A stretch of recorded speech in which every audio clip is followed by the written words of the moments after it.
ಯೇಸು ಕ್ರಿಸ್ತನ ಪರಿಶುದ್ಧವಾದ ನಾಮದಲ್ಲಿ ನಿಮಗೆ ಶುಭಾಶಯಗಳು.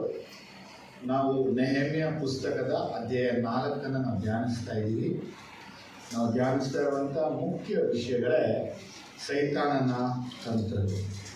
ನಾವು ಯಾವಾಗ ದೇವರ ಕೆಲಸ, ಯೇಸುವಿನ ಕೆಲಸ, ಪರಲೋಕದ ಕೆಲಸ ನಾವು ಪ್ರಾರಂಭಿಸ್ತೀವೋ ಆವಾಗ ನಮ್ಮ ಜೀವನದಲ್ಲಿ ಸೈತಾನನು ಅವನ ಕೆಲಸಗಳನ್ನು ಪ್ರಾರಂಭಿಸ್ತೀವಿ. ನಮ್ಮನ್ನು ವಿರೋಧಿಸುವಂಥ ಒಂದು ಶಕ್ತಿ, ನಮ್ಮನ್ನು ವಿರೋಧಿಸುವಂಥ ಒಂದು ಬಲ, ಅದು ಸೈತಾನದೇ ಆಗಿದೆ. ಅವನು ಎಷ್ಟೇ ವಿರೋಧಿಸಿದ್ರು, ಅವನೆಷ್ಟೇ ಕಠಿಣ ಪರಿಶ್ರಮಗಳನ್ನು ಪಟ್ಟರು, ಒಂದು ಸತ್ಯ ಏನಪ್ಪ ಅಂದರೆ, ದೇವರ ಆತ್ಮ ನಮ್ಮ ಜೊತೆ ಇರೋದ್ರಿಂದ ಅವನ ಯಾವ ಬೇಳೆನೂ ಬೇಯೋದು ಇಲ್ಲ. ಅವನ ಬಾಲ ಮುದ್ರಿಸ್ಕೊಂಡೇ ಇರಬೇಕು. ಆಮೇಲೆ ಅದೇ ನಾವು ಕಳೆದ ವಾರಗಳಲ್ಲಿ 3 ವಿಷಯವನ್ನು ಧ್ಯಾನಿಸ್ಬೇಕು ಅಲ್ವಾ? ಇವತ್ತು 4ನೇ ವಿಷಯವನ್ನು ನಾವು ಧ್ಯಾನಿಸಕ್ಕಾಗಿ ಹೋಗ್ತಾ ಇದ್ದೇವೆ.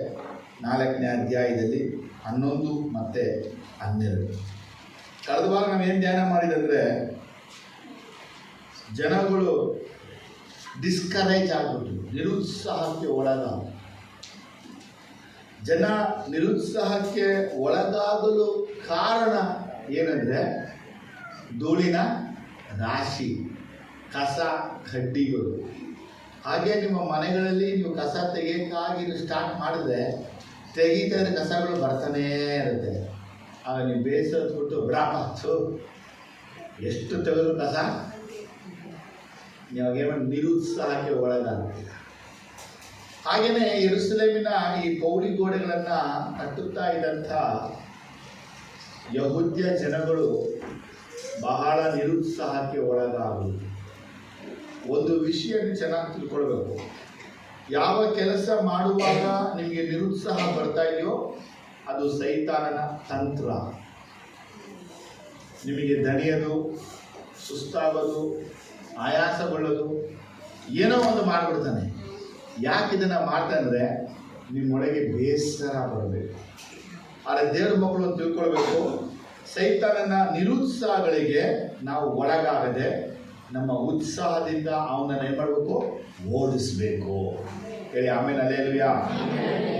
ಏನ ಓಡಿಸ್ಬೇಕು? ನಾವು ನಿರುತ್ಸಾಹವನ್ನು ಓಡಿಸ್ಬೇಕು. ಇವತ್ತು ನಾವು ಧ್ಯಾನಿಸಿದ ವಿಷಯ ಏನಂದರೆ, 4ನೇದು ಸೈತಾನನ ತಂತ್ರ ನಮ್ಮನ್ನು ಬೆದರಿಸೋದು. ಏನೇಳಿ? ಬೆದರಿಸ್ತಾನೆ.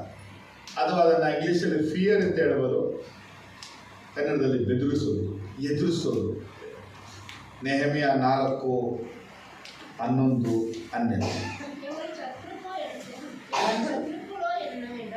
நாங்கள் அவர்கள் நடுவே வந்து அவர்களை கொன்று போடும் மட்டும் அவர்களை அதை அறியாமலும் பாராமலும் இருக்க வேண்டும். இவ்விதமாய் அந்த வேலையை ஓய பண்ணுவோம் என்றார்கள். அதை அவர்களாண்டையில் குடியிருக்கிற யூதரும் பல இடங்களில் இருந்து எங்களிடத்திற்கு வந்து 10 விசை எங்களுக்கு சொன்னார்கள். ಇಂಗ್ಲಿಷ್ ಕನ್ನಡದಲ್ಲಿ. And our enemies said, they will not see till we come among them and kill them and stop the work. At the time the Jews who lived near them came from all the directions and said to us 10 times, you must return to us. ಆಮೇಲೆ ಇಲ್ಲಿ 11ನೇ ವಾಕ್ಯದಲ್ಲಿ ವಿರೋಧಿಗಳು ಯಾರಂತೆ? ನಮ್ಮ ವಿರೋಧಿಗಳು. ನಮ್ಮ ವಿರೋಧಿಗಳು ಅವ್ರು ಏನು ಹೇಳಿದ್ರು ಅಂತ ಕೇಳಿದ್ರೆ, ಏನು ಅಂದ್ಕೊಂಡ್ರು ಅಂತ ನೆಹೆಮ್ಯ ಹೇಳ್ತಾ ಇದ್ದಾನೆ. ಅವರಿಗೆ ತಿಳಿಯದೆಯೂ ಗೋಚರವಾಗದೆಯೂ ಪಕ್ಕನೆ ಅವರ ಒಳಗೆ ನುಗ್ಗಿ ಅವರನ್ನು ಕೊಂದು ಕೆಲಸವನ್ನು ನಿಲ್ಲಿಸಿ ಬಿಡೋಣ ಅಂದುಕೊಳ್ಳುತ್ತಿದ್ದರು. ಸನ್ಬಲ್ಲಟ್, ತೋಬಿಯಾಸ್, ಗೇಷಮ್, ಅರಬಿಯರು ಇವರೆಲ್ಲ ಮಾಡಿಕೊಂಡ ಒಳಸಂಚು, ತಂತ್ರ, ಕುಯುಕ್ತಿಗಳನ್ನು ನೆಹೆಮಾಯ ತಿಳ್ಕೊಂಡಿದ್ದ. ನೆಹೆಮಾಯ ಹೇಳುತ್ತಿರುವಂಥ ಮಾತೇನೆಂದರೆ, ವಿರೋಧಿಗಳು ಅವ್ರು ಅಂದ್ಕೊಂಡ್ರಂತೆ ಅವರಿಗೆ ತಿಳಿಯದೆ ಅವರಿಗೆ ಗೊತ್ತಿಲ್ಲದೆ, ಏನಂತೆ, ಯಾರಿಗೆ?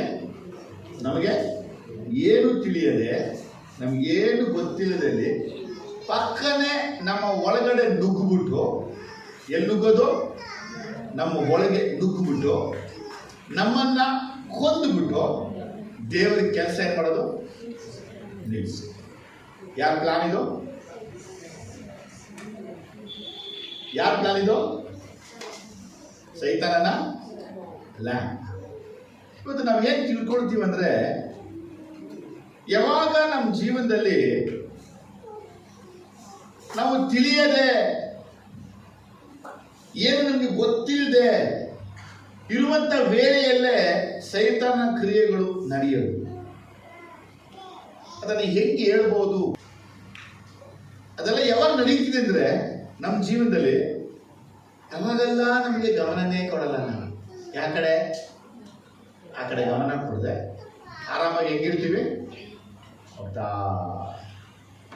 ಆದರೆ ಶತ್ರುವಿನ ಮುಖ್ಯ ಕಾರ್ಯ ಏನಂತ ಕೇಳಿದ್ರೆ, ಅವನು ನಮಗೆ ವಿರುದ್ಧವಾಗಿ, ನಮ್ಮ ಕುಟುಂಬಕ್ಕೆ ವಿರುದ್ಧವಾಗಿ, ನಾವು ಮಾಡುವ ದೇವರ ಕೆಲಸಕ್ಕೆ ವಿರುದ್ಧವಾಗಿ, ನಾವು ತಿಳಿಯದೆ, ನಮಗೆ ಗೊತ್ತಿಲ್ಲದೇನೆ ಅವನ ಕೆಲಸವನ್ನ ಮಾಡ್ತಿರ್ತಾನೆ. ನಮ್ಮ ಮನಸ್ಸಲ್ಲಿ ಏನಿದೆ? ದೇವರ ಕೆಲಸವನ್ನ ನಾವು ಮಾಡಿ ಅಷ್ಟೇ. ಶತ್ರು ಹೇಗಿದೆ ಅಂದ್ರೆ, ನಾವು ಏನ್ ಮಾಡ್ತಾ ಇದೀವೋ ಆ ಕಾರ್ಯ ಮಾಡುವಂತ ನಮಗೆ, ಅವನು ಮಾಡೋ ಕಾರ್ಯ ನಮಗ್ ಗೊತ್ತಾಗದೆ, ಅವ್ರು ಮಾಡೋ ಕಾರ್ಯ ನಮಗ್ ತಿಳಿದೆ, ನಮಗೆ ಹಾನಿಯನ್ನ, ಆ ಧಕ್ಕೆನ ಉಂಟು ಮಾಡದೆ ಶತ್ರುವಿನ ಮುಖ್ಯವಾದ ಕೆಲಸ. ಇಂಗ್ಲಿಷ್ ಕನ್ನಡದಲ್ಲಿ ನಮ್ಮ ವೈರಿಗಳು ಅವರು ತಿಳಿಯದ ಹಾಗೆಯೂ ನೋಡದ ಹಾಗೆಯೂ ನಾವು ಅವರ ನಡುವೆ ಬಂದು ಅವರನ್ನು ಕೊಂದು ಹಾಕಿ ಕೆಲಸವನ್ನು ನಿಲ್ಲಿಸಿ ಬಿಡುವೆವು ಅಂದುಕೊಂಡು. ನೋಡಿ, ಇವತ್ತು ನಿಮಗೆ ವಿರುದ್ಧವಾಗಿ, ನಿಮ್ಮ ಮನೆಗೆ ವಿರುದ್ಧವಾಗಿ, ನಿಮ್ಮ ಕುಟುಂಬಕ್ಕೆ ವಿರುದ್ಧವಾಗಿ ಶತ್ರುಗಳು ನಿಮ್ಗೆ ಗೊತ್ತಿಲ್ಲದೇ ಕೆಲಸಗಳನ್ನ ಮಾಡ್ತಾ ಇದ್ದಾರೆ, ಆಲೋಚನೆ ಮಾಡ್ತಾ ಇದ್ದಾರೆ, ತಂತ್ರನ್ನ ಮಾಡ್ತಾ ಇದ್ದಾರೆ, ಯೋಜನೆನ ಮಾಡ್ತಾ ಇದ್ದಾರೆ. ಅವ್ರು ಮಾಡುವಂತ ಎಲ್ಲ ಕಾರ್ಯ ಏನಿದೆ ಅಂತ ಕೇಳಿದ್ರೆ, ದೇವರ ಕೆಲಸವನ್ನ ಏನ್ ಮಾಡಬೇಕು? ನಿಲ್ಲಿಸಿ. ಇದು ಇವತ್ತು ಆರಂಭವಾದ ಕೆಲಸವಲ್ಲ. ನಮ್ಮ ಶತ್ರುಗಳು ನಮಗೆ ವಿರುದ್ಧವಾಗಿ ಅವರು ಮಾಡುವ ಆಲೋಚನೆ ಅದು ಆದಿಯಿಂದಲೂ. ವಾಕ್ಯ ಓದ್ತೀವಿ, ದೇವರು ಸೃಷ್ಟಿ ಮಾಡಿದ ಎಲ್ಲ ಜೀವ ಜಂತುಗಳಲ್ಲಿ ಸರ್ಪವು ಬಹು ಯುಕ್ತಿ ಉಳ್ಳದಾಗಿ. ಸೈತಾನ ಸರ್ಪದ ಒಳಗಡೆ ನುಗ್ಗಿಬಿಟ್ಟು ಅವಳನ್ನ ವಂಚಿಸ್ಬಿಟ್ಟು ಆದಮ ಅವಳನ್ನ ಏದೆನ್ ತೋಟದಿಂದ ಹೊರಗಡೆ ಕರ್ಕೊಂಡ್ಬಂದ್ಬಿಟ್ಟ. ಆದಿಯಿಂದಲೂ ಸೈತಾನನು ಬಹಳ ಆಲೋಚನೆ ಹೊಂದಿದವನಾಗಿ ನಮಗೆ ವಿರುದ್ಧವಾಗಿ, ನಮ್ಮ ಕುಟುಂಬಕ್ಕೆ ವಿರುದ್ಧವಾಗಿ, ನಮ್ಮ ಸಭೆಗೆ ವಿರುದ್ಧವಾಗಿ ಅವನು ಕೆಲಸ ಮಾಡ್ತಾನೆ. ನನ್ನ ಮೊದಲನೇ ಪ್ರಶ್ನೆ, ನಿಮ್ಗೆ ಎಷ್ಟು ಜನರು ಗೊತ್ತಿದೆ ಸೈತಾನ ಕಾರ್ಯ? ನಿಮ್ಗೆ ಎಷ್ಟು ಜನ ಗೊತ್ತಿದೆ ಸೈತಾನ ಕೆಲಸ ಅಂತ ಹೇಳಿದ್ರೆ? ನಮ್ಮ ಕಣ್ಣಿಗೆ ಕಾಣೋದೆಲ್ಲ ಮನುಷ್ಯರೇ, ಸೈತಾನ ಕಣ್ಣಿಗೆ ಕಾಣೋದೇ ಎಲ್ಲ ನಾವು ಮನುಷ್ಯರು ನೋಡ್ತಾ ಇದ್ದೀವಿ. ಅವನ ಪ್ಲಾನ್, ಅವನ ತಂತ್ರ ಎಂದ್ರೆ ಮುಖ್ಯವಾಗಿ ನಾವು ಅವನನ್ನು ತಿಳಿಬಾರ್ದು, ನಾವು ಅವನನ್ನು ನೋಡಬಾರ್ದು, ಅವನು ಮಾಡೋ ಕಾರ್ಯ ನಾವು ಗ್ರಹಿಸಬಾರ್ದು. ಆದರೆ ಅವನು ಮಾಡೋ ಕಾರ್ಯದಲ್ಲಿ ಅವನಿಗೆ ಯಶಸ್ಸು ಸಿಗಬೇಕು. ಆದರೆ ನೆಹೆಮಾಯ ನಮಗೊಂದು ವಿಚಾರವನ್ನು ಹೇಳ್ಕೊಡ್ತಾ ಇದ್ದಾನೆ. ಶತ್ರು ಅನ್ಕೊಳ್ಳೋದು ಅವನಿಗೆ ತಿಳಿದು ಬಂತು. ನಿಮಗೆ, ನಿಮ್ಮ ಮನೆಗೆ, ನಿಮ್ಮ ಕುಟುಂಬಕ್ಕೆ ಶತ್ರು ಏನೆಲ್ಲ ಅಂದ್ಕೊಂಡಿದ್ದಾನೆ ನಿಮಗೆ ಗೊತ್ತಿದೆಯಾ? ಶತ್ರು ಅನ್ಕೊಳ್ಳುವಂಥ ವಿಷಯ ನಿಮಗೆ ಗೊತ್ತಿದೆಯಾ? ಒಂದು ವಾಕ್ಯ ನೋಡೋಣ. 1 ಥೆಸಲೋನಿಕ 5ನೇ ಅಧ್ಯಾಯ 3ನೇ ವಾಕ್ಯವನ್ನ ನೋಡುವಾಗ ಪೌಲನು ಹೇಳುವಂತಹ ಮಾತು 1 ಥೆಸಲೋನಿಕ 5ನೇ ಅಧ್ಯಾಯ 3ನೇ ವಾಕ್ಯದಲ್ಲಿ, சமாதானமும் சௌக்கியமும் உண்டென்று அவர்கள் சொல்லும்போது, ஆமென்,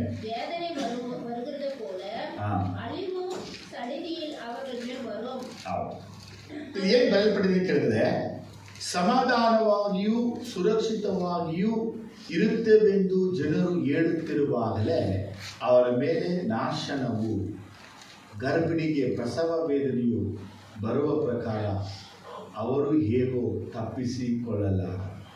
ಈ ವಾಕ್ಯದ ಕುರಿತು ನಾನು ಮಾತಾಡ್ತಿಲ್ಲ, ಅಲ್ಲಿ 2 ಪಾಯಿಂಟ್ ತಗೋತಾ ಇದ್ದೀನಿ.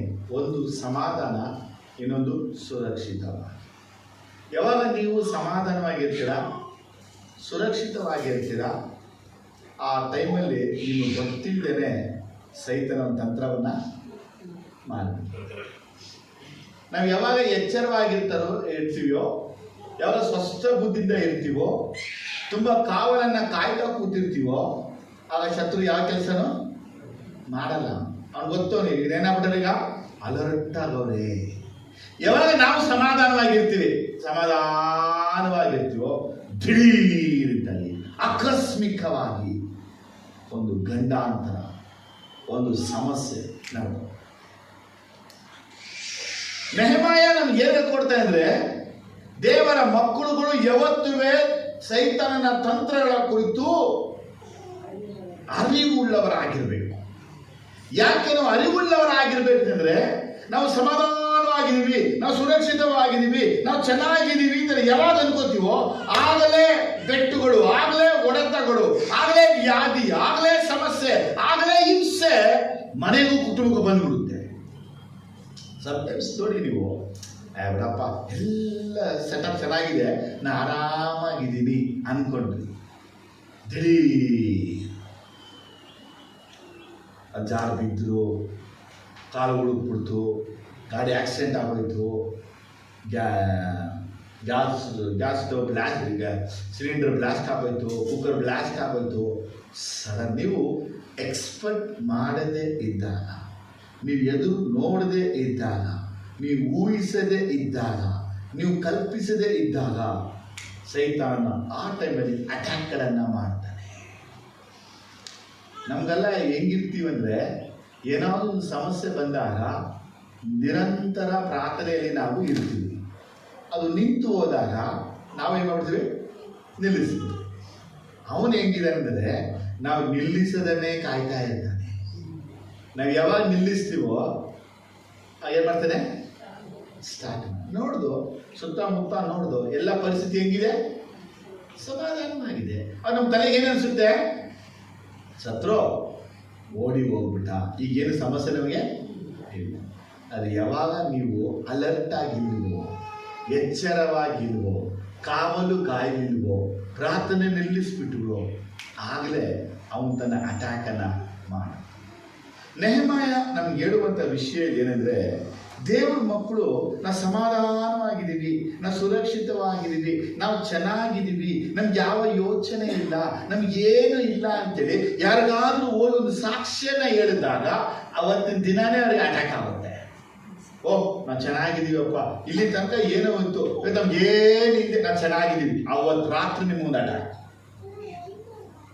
ನಮ್ಮ ಮಕ್ಕಳಲ್ಲಿ ಇದು ನಡೆದಿದೆ, ನಮ್ಮ ಮನೆಗೆ ಅದು ನಡೀತಾನೆ ಇದೆ. ಹೇಳ್ತೀರಾ, ಇಲ್ಲಿ ತನಕ ನನಗೆ ಏನೋ ಒಂದು ಸಮಸ್ಯೆ ಇತ್ತು, ಸದ್ಯಕ್ಕೆ ಈ ಒಂದು ವಾರದಿಂದ ನನ್ನ ಹೊಟ್ಟೆಯಲ್ಲಿ ಯಾವ ಸಮಸ್ಯೆನೂ ಇಲ್ಲ ಅಂದ್ರಿ, ಅವತ್ತು ನೈಟಲ್ಲಿ ನಿಮಗೆ ಹೊಟ್ಟೆ ಸಮಸ್ಯೆ ಸ್ಟಾರ್ಟ್. ನಿಮ್ಮ ತಲೆಯಲ್ಲಿ ಯಾವಾಗ ಯಾವುದೋ ಒಂದು ವಿಷಯ, ಯಾವುದೋ ಒಂದು ತಲೆಗೆ ಬಂದು ಕುಳಿತುಕೊಂಡಾಗ ಇದು ನನ್ನಲ್ಲಿ ಇಲ್ಲ ಅಂತ ನಿಮ್ಗೆ ಯೋಚನೆ ಬಂದ ಮರುಕ್ಷಣವೇ ನಿಮ್ಗಳೊಂದು ಅಟ್ಯಾಕ್ ಆಗ್ತಾ ಇದೆ. ಏನಂದ್ರೆ ಅದು ನಿಮಗೆ.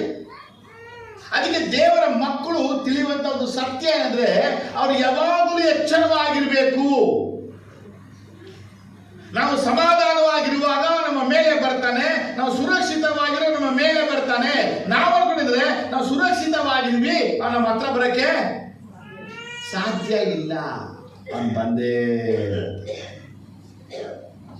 ದೇವರ ವಾಕ್ಯ ನಮ್ಮ ಜೊತೆ ಏನ್ ಮಾತಾಡ್ತಾ ಇದೆ, ದೇವರಿಗೆ ಏನು ಇಷ್ಟಪಡ್ತಾರೆ ಅಂದರೆ, ಸೈತಾನನು ತಾನು ಮಾಡುವ ಕೆಲಸಗಳು ನಮಗೆ ಗೋಚರವಾಗಬಾರದು. ಸೈತಾನನು ಮಾಡುವ ಕಾರ್ಯಗಳು ನಾವು ತಿಳಿಯಬಾರದು. ಸೈತಾನನು ಮಾಡುವ ಕೆಲಸಗಳು ನಮಗೆ ಗೊತ್ತಾಗಬಾರದು ಅಂತೇಳಿ ರಹಸ್ಯವಾಗಿ ಅವನು ಮಾಡ್ತಾನೆ. ಮನುಷ್ಯರಿದ್ದ ಬುದ್ಧಿ ಇಂಥ ಸ್ವಭಾವ ನಮ್ಮಗಳಿಗೆ ಇರುತ್ತೆ. ನಾವು ಎಷ್ಟೋ ಕಾರ್ಯಗಳನ್ನ ಅವ್ರಿಗೆ ಗೊತ್ತಾಗ್ಬಾರ್ದು, ಇವ್ರಿಗೆ ಗೊತ್ತಾಗ್ಬಾರ್ದು, ಇವ್ರಿಗೆ ಗೊತ್ತಾಗ್ಬಾರ್ದು, ಅವ್ರಿಗೆ ಗೊತ್ತಾಗ್ಬಾರ್ದು ಬಚ್ಚಿಟ್ಟು ಏನೋ ಒಂದು ಒಳ್ಳೆ ಕೆಲಸವನ್ನ ಮಾಡ್ತೀವಿ. ಕೆಟ್ಟ ಕೆಲಸ ಅಲ್ಲ, ಒಳ್ಳೆ ಕೆಲಸನೇ. ನಾಳೆಗೆ ನಮ್ಗಾಗ್ಲಿ, ಮಕ್ಳಿಗಾಗ್ಲಿ, ಮನೆಗಾಗ್ಲಿ ಅಂತೇಳಿ ಏನೋ ಒಂದು ಒಳ್ಳೆ ಕೆಲಸ ಮಾಡ್ತೀವಿ. ಯಾರಿಗೆ ಹೇಳಿದೆ ಮಾಡ್ತೀವಿ. ಅದೇ ರೀತಿ ಸೈತಾನ ಒಳ್ಳೆಯದಲ್ಲ, ಕೆಟ್ಟದನ್ನ ನಿಮಗೆ ಗೊತ್ತಾಗಬಾರ್ದು, ಕೆಟ್ಟದ್ದು ನನಗೆ ಗೊತ್ತಾಗಬಾರ್ದು, ಕೆಟ್ಟದ್ದು ಅವರು ಗೊತ್ತಾಗಬಾರ್ದು. ಆ ರೀತಿ ಸಡನ್ ಆಗಿ, ಅನ್ಎಕ್ಸ್ಪೆಕ್ಟೆಡ್ ಆಗಿ, ಸರ್ಪ್ರೈಸ್ ಆಗಿ ತನ್ನ ತಂತ್ರವನ್ನು ತಗೊಂಡು ಬರ್ತಾನೆ. ನಿಮಗೆ ಅನುಭವಗಳು ಖಂಡಿತವಾಗಿ ಇರುತ್ತೆ. ಸೈತಾನನು ನಿಮ್ಮ ಕುಟುಂಬದಲ್ಲಿ ಸರ್ಪ್ರೈಸ್ ಆಗಿ ಮಾಡಿದಂಥ ಕಾರ್ಯಗಳು ನೀವು ಎದುರು ನೋಡಲೇ ಇಲ್ಲ, ನೀವು ಊಹಿಸಲೇ ಇಲ್ಲ, ನೀವು ಕಲ್ಪಿಸಲೇ ಇಲ್ಲ, ನೀವು ಯೋಚಿಸಲೇ ಇಲ್ಲ, ನೀವು ಅಂದ್ಕೊಳ್ಳಲೇ ಇಲ್ಲ ಅಂತ ಕಾರ್ಯ ನಿಮ್ಮ ಮನೆಯಲ್ಲಿ ನಡೀತು, ನಿಮ್ಮನ್ನು ಎದುರುಗೊಂಡಿತ್ತು, ನಿಮ್ಮ ಕುಟುಂಬದಲ್ಲಿ ಅದು ಆಯಿತು. ನಿಮ್ಮ ಯೋಚನೆ ಅಂದರೆ ನಾ ಪ್ರೇರೆಲ್ಲ ಮಾಡಿದ್ನಲ್ಲ, ನಾ ಬೈಬಲೆಲ್ಲ ಓದಿದ್ನಲ್ಲ, ಇದು ಹೆಂಗಾಯಿತು ಯೋಚಿಸ್ತೀವಿ. ನೀವು ಪ್ರೇಯರ್ ಮಾಡಿದ್ದು, ಬೈಬಲ್ ಓದಿದ್ರಿಂದ ಆಗಲ್ಲ ಅಂತ ಇಲ್ಲ. ಶತ್ರು ಅನ್ನೋನು ಲೋಕದಲ್ಲಿ ಇರೋ ತನಕ ಏನು ಮಾಡ್ತಿರ್ತಾನೆ? ಯುದ್ಧ. ನಾವೇನು ಮಾಡ್ಬಿಟ್ಟು ನಿಲ್ಲಿಸ್ಬಿಟ್ಟು. ನಿಮ್ಗೆ ಗೊತ್ತಾ, ಈ ಸೈತಾನನ್ನ ಯೇಸು ಸ್ವಾಮಿ ಹೊಡೆದು ಬಿಡಿಸಿದ್ರು. 2000 ವರ್ಷಗಳಿಂದ ನಾವು ಹೊಡಿತಾನೇ ಬರ್ತಾ ಇದ್ರೆ, ಆದ್ರೂ ಏನ್ ಮಾಡ್ತಾನೆ ಒಬ್ಬೊಬ್ಬರ ಜೀವಿತದಲ್ಲಿ ಮತ್ತೆ ಆದ್ರೂ ಅವ್ರೇನ್ ಮಾಡ್ತಾವನ್ನ ಹೊಡೆದು ಇದುವರೆಗೂ ಅವನು ನಾನು ಸೋತು ಹೋಗ್ಬಿಟ್ಟೆ ಅಂತೇಳಿ ಮೈಂಡಿಗೆ ಬಂದಿಲ್ಲ. ನಾನು ಜಯ ಹೊಂದುತ್ತೀನಿ ಇದ್ದಾನೆ ಬರ್ತಾ ಇದ್ದಾರೆ. ಮೊದಲನೇ ವಿಷಯ ನಿಮ್ಗೆ ಹೇಳ್ತೀನಿ, ನಿಮಗೆ ಸರ್ಪ್ರೈಸ್ ಆಗಿ ಸೈತಾನ ಅಟ್ಯಾಕ್ ಮಾಡದೆ ಅವನ ಯೋಚನೆ. ಅದಕ್ಕೆ ಅನೇಕ ವೇಳೆಯಲ್ಲಿ ನಾವು ರಾತ್ರಿ ಹೊತ್ತು ಚೆನ್ನಾಗಿ ಊಟ ಮಾಡಿ ಮಲಗಿರ್ತಾರೆ, ಸಡನ್ನಾಗಿ ಎದೆ ಇಟ್ಕೊಳ್ಳೋದು. ಚೆನ್ನಾಗಿ ತಿಂದು ಹೋಗಿರ್ತಾರೆ, ಸಡನ್ನಾಗಿ ಈಗ ತಾನೇ ನೋಡ್ದಲ್ಲ, ಈಗ ತಾನೇ ಚೆನ್ನಾಗಿದ್ರಲ್ಲ, ಈಗ ತನ್ನ ಜೊತೆ ಮಾತಾಡಿದ್ರಲ್ಲ, ಇಲ್ಲೇ ಹಿಂಗಿದ್ರಲ್ಲ. ನಾವು ಹೇಳ್ತೀವಿ ಸೇಟನ್ ಅವನ ತಂತ್ರ ಏನಂದರೆ ನಮ್ಮ ಜೀವನದಲ್ಲಿ ಅವನು ಏನು ಮಾಡೋಕ್ಕಾಗಿದನೋ ನಾನು ಅದನ್ನು ತಿಳ್ಕೊಳ್ಬಾರ್ದು, ಅವನು ಏನು ಮಾಡೋಕ್ಕಾಗಿದನೋ ನನಗೆ ಅದು ಗೊತ್ತಾಗಬಾರ್ದು, ಅವನು ಏನು ಮಾಡೋಕ್ಕಾಗಿದನೋ ಅದು ನನಗೆ ಗೋಚರ ಆಗಬಾರ್ದು ಅಂತೇಳಿ ಅವನು ಒಳಗೆ ಅದನ್ನು ಕಲ್ಪಿಸ್ತಾ ಇರ್ತಾನೆ. ನಮ್ಮ ಒಳಗೆ ದೇವರ ಆತ್ಮ ಇದ್ದರೆ ಅದು ನಮಗೆ ಪ್ರಕಟಿಸಲ್ಪಡುತ್ತೆ. ಆದರೂ ಎಷ್ಟೋ ಸಲ ಹೇಳಿದ್ದೀನಿ, ನಮ್ಮಲ್ಲಿ ಎಂಥ ಅಭಿಷೇಕ ಇದ್ರು, ಎಂಥ ವರಗಳಿದ್ರು, ಸೈತಾನನ ಕೆಲವೊಂದು ವಿಷಯಗಳು ನಮಗೆ ಗೋಚರ ಆಗೋದೇ ನಿಮ್ಗೆ ಗೊತ್ತೇ ಆಗಲ್ಲ. ನಿಮಗೆ ನಮ್ಮ ಕಾರ್ಯ ಮಾಡುತ್ತೆ. ಈಗ ಅವರ ಯೋಚನೆಗಳನ್ನು ನೆಹೆಮಾಯ ತಿಳ್ಕೊಂಡ. ಏನಂದರೆ ಸೇಟನ್ ಮಾಡುವಂಥದ್ದು ನೆಹೆಮಾಯನಿಗೆ ಗೊತ್ತಾಯಿತು, ನಮಗೆ ಗೊತ್ತಾಗಿದೆಯಾ? ನಿಮ್ಮ ಮನೆಗೆ ಹೋಗ್ತೀರಾ, ಅನ್ಎಕ್ಸ್ಪೆಕ್ಟೆಡ್ ಆಗಿ ಅದು ಸಿಗುತ್ತೆ, ಒಂದು ಅಟ್ಯಾಕ್ ಆಗುತ್ತೆ. ಅದು ನಿಮ್ಮ ಗಂಡನಿಂದ ಆಗ್ಬೋದು, ನಿಮ್ಮ ಮಗನಿಂದ ಆಗ್ಬೋದು, ನಿಮ್ಮ ಮಗಳಿಂದ ಆಗ್ಬೋದು. ಎದುರು ನೋಡಲೇ ಇಲ್ಲ ನೀವು, ಹೆಂಗಾಯಿತು? ಯಾಕಂದರೆ ಸೇಟನ್ನ ಮುಖ್ಯ ವಿಷಯ ನಮ್ಮನ್ನು ಬೆದರಿಸೋದು, ಎದುರಿಸೋದು, ಭಯ ಹುಟ್ಟಿಸೋದು. ಅದು ಸರ್ಪ್ರೈಸ್ ಕೊಡ್ತಾನೆ ನಮಗೆ. ನಾವು ಹೇಗೆ ಒಂದೊಂದು ಸಲ ಔಸ್ಕೊಂಡು ಬಂದು ಎದುರಿಸ್ತೀವೋ ಅದೇ ರೀತಿ ಅವನು ಪ್ರತಿಯೊಬ್ಬ ದೇವ ಮಕ್ಕಳನ್ನು ಎದುರಿಸ್ತಾ ಇದ್ದಾನೆ. ಮಾತು ಎಷ್ಟು ಜನಕ್ಕೆ ವಿಷಯ ಅರ್ಥ ಆಯಿತು? Hallelujah, hallelujah. ಈ ತಂತ್ರ ಒಂದು ಮೊದಲನೇದು. ನಾವು ಕೀರ್ತನೆಗಳು 2ರಲ್ಲಿ ಈ ವಾಕ್ಯಲ್ಲಿ ಬಯಲ್ಪಟ್ಟಿದೆ. 2ನೇ ವಾಕ್ಯ 1 ಪಡಿ. ஜாதியில் கொத்தளிப்பெனும் ஜனங்கள் விருதா காரியத்தை சிந்திப்பானோ, கர்த்தருக்கு விரோதமாக அவர் அபிஷேக பண்ணினோருக்கு விரோதமாகவும் பூமியின் ராஜாக்கள் விரும்பி இன்று அதிகாரிகள் ஏகமாய் ஆலோசனை பண்ணி அவர்கள் கட்டுகளை அறுத்து அவர்கள் கயிறுகளை நம்மை விட்டு எரித்து போடுவோம் என்கிறார்கள். ಇಲ್ಲಿ ಎಷ್ಟು ಕೇಳಿದ್ರೆ ಕೀರ್ತನೆ ಹೇಳ್ತಾ ಇದ್ದಾನೆ, ಅನ್ಯ ಜನಾಂಗಗಳ ದೊಂಬಿ ಮಾಡುವುದು ಏನು? 1, 2, 1 ಜನಾಂಗಗಳವರು ವ್ಯರ್ಥ ಕಾರ್ಯಗಳನ್ನು ಯೋಚಿಸುವುದು ಯಾಕೆ? ಯೆಹೋವನಿಗೂ ಆತನ ಅಭಿಷಕ್ತನಿಗೂ ವಿರುದ್ಧವಾಗಿ ಭೂಪತಿಗಳು ಸನ್ನದ್ಧರಾಗಿ ನಿಂತಿದ್ದಾರೆ. ಅಧಿಕಾರಿಗಳು ಒಟ್ಟಾಗಿ ಸೇರಿ ಆಲೋಚಿಸುತ್ತಿದ್ದಾರೆ. ನಮಗೆ ಅವರು ಹಾಕಿದ ಬಂಧನಗಳನ್ನು ಕಿತ್ತು ಬೇರುಗಳನ್ನು ಮುರಿದು ಬಿಸಾಡೋಣ ಎಂದು ಮಾತನಾಡಿಕೊಳ್ಳುತ್ತಾರೆ. ಇಲ್ಲಿ ಏನು ಬಯಲ್ಪಟ್ಟಿದೆ ಅಂದರೆ, ಹೇಗೆ ದೇವ ಮಗನಾಗಿರೋ ಯೇಸು ಸ್ವಾಮಿಗೂ ದೇವರಿಗೂ ವಿರುದ್ಧವಾದಂಥ ಆಲೋಚನೆ ಮನುಷ್ಯ ಆಗಿರ್ಬೋದು, ಸೈತಾನ ಆಗಿರ್ಬೋದು ಮಾಡ್ತಾ ಇರ್ತಾರೋ, ನಮ್ಮ ಜೀವನದಲ್ಲಿ ಸೈತಾನನ ಮನುಷ್ಯರ ಆಲೋಚನೆಗಳು ವಿರುದ್ಧವಾಗಿ ಯಾವಾಗಲೂ ಇದ್ದೇ ಇರುತ್ತೆ. ಅದನ್ನು ನಾವು ತಿಳ್ಕೊಂಡಿರ್ಬೇಕು, ಮರಿಬಾರ್ದು. ನಾವೇಂಗಿದ್ರೆ ಹೋರಾಟ ಸಮಸ್ಯೆಗಳ ಮಧ್ಯದಲ್ಲಿ ಪ್ರಾರ್ಥನೆ ಹುಮ್ಮಸ್ಸಿನಿಂದ ಮಾಡ್ತಿರ್ತೀವಿ.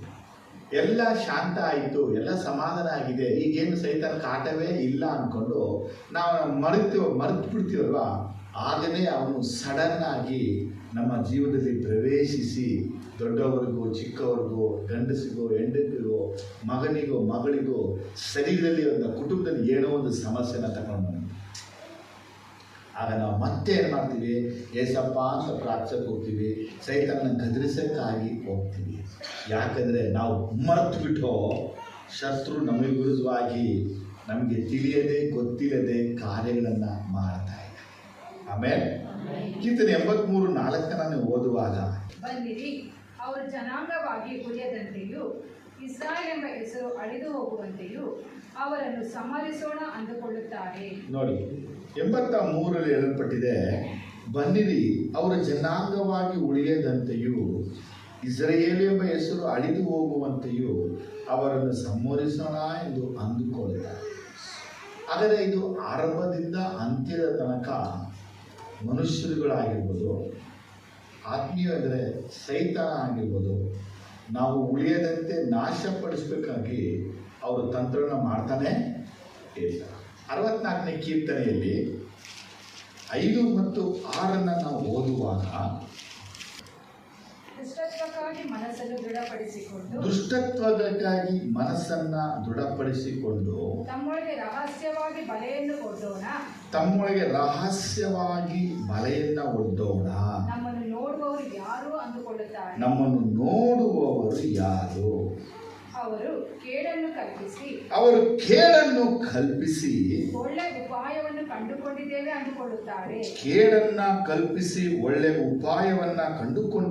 ಅಂತ ಅಂದುಕೊಳ್ಳುತ್ತಾರೆ. ಅವರ ಹೃದಯವು ಅಂತರಂಗದ ಆಲೋಚನೆಯು ಶೋಧಿಸಕ್ಕಾಗ್ತಾ ಇಲ್ಲ.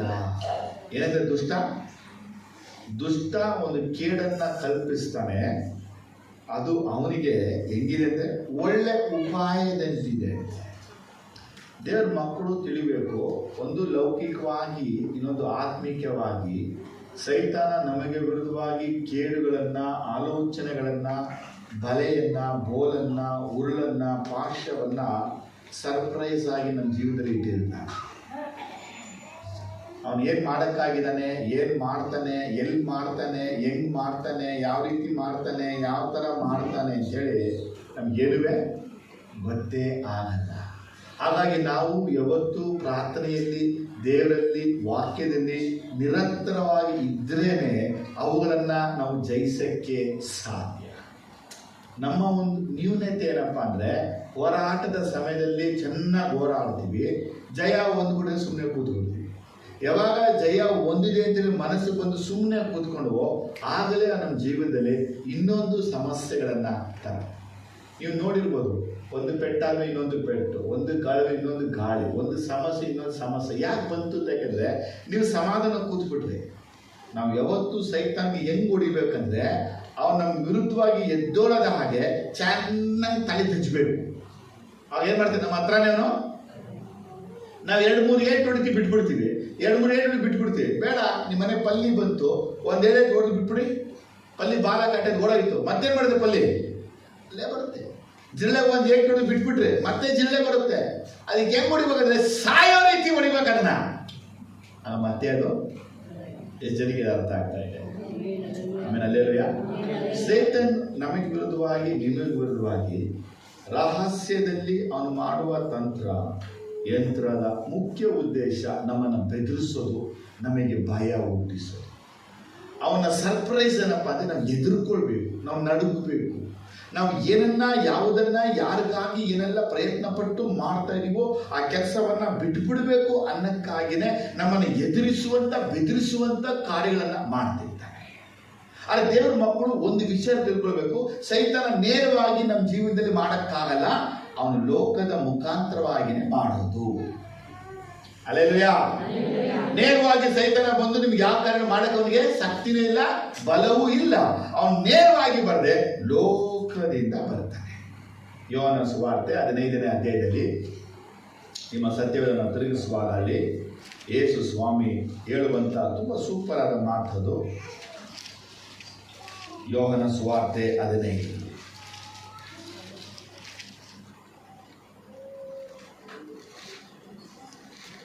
18, 19,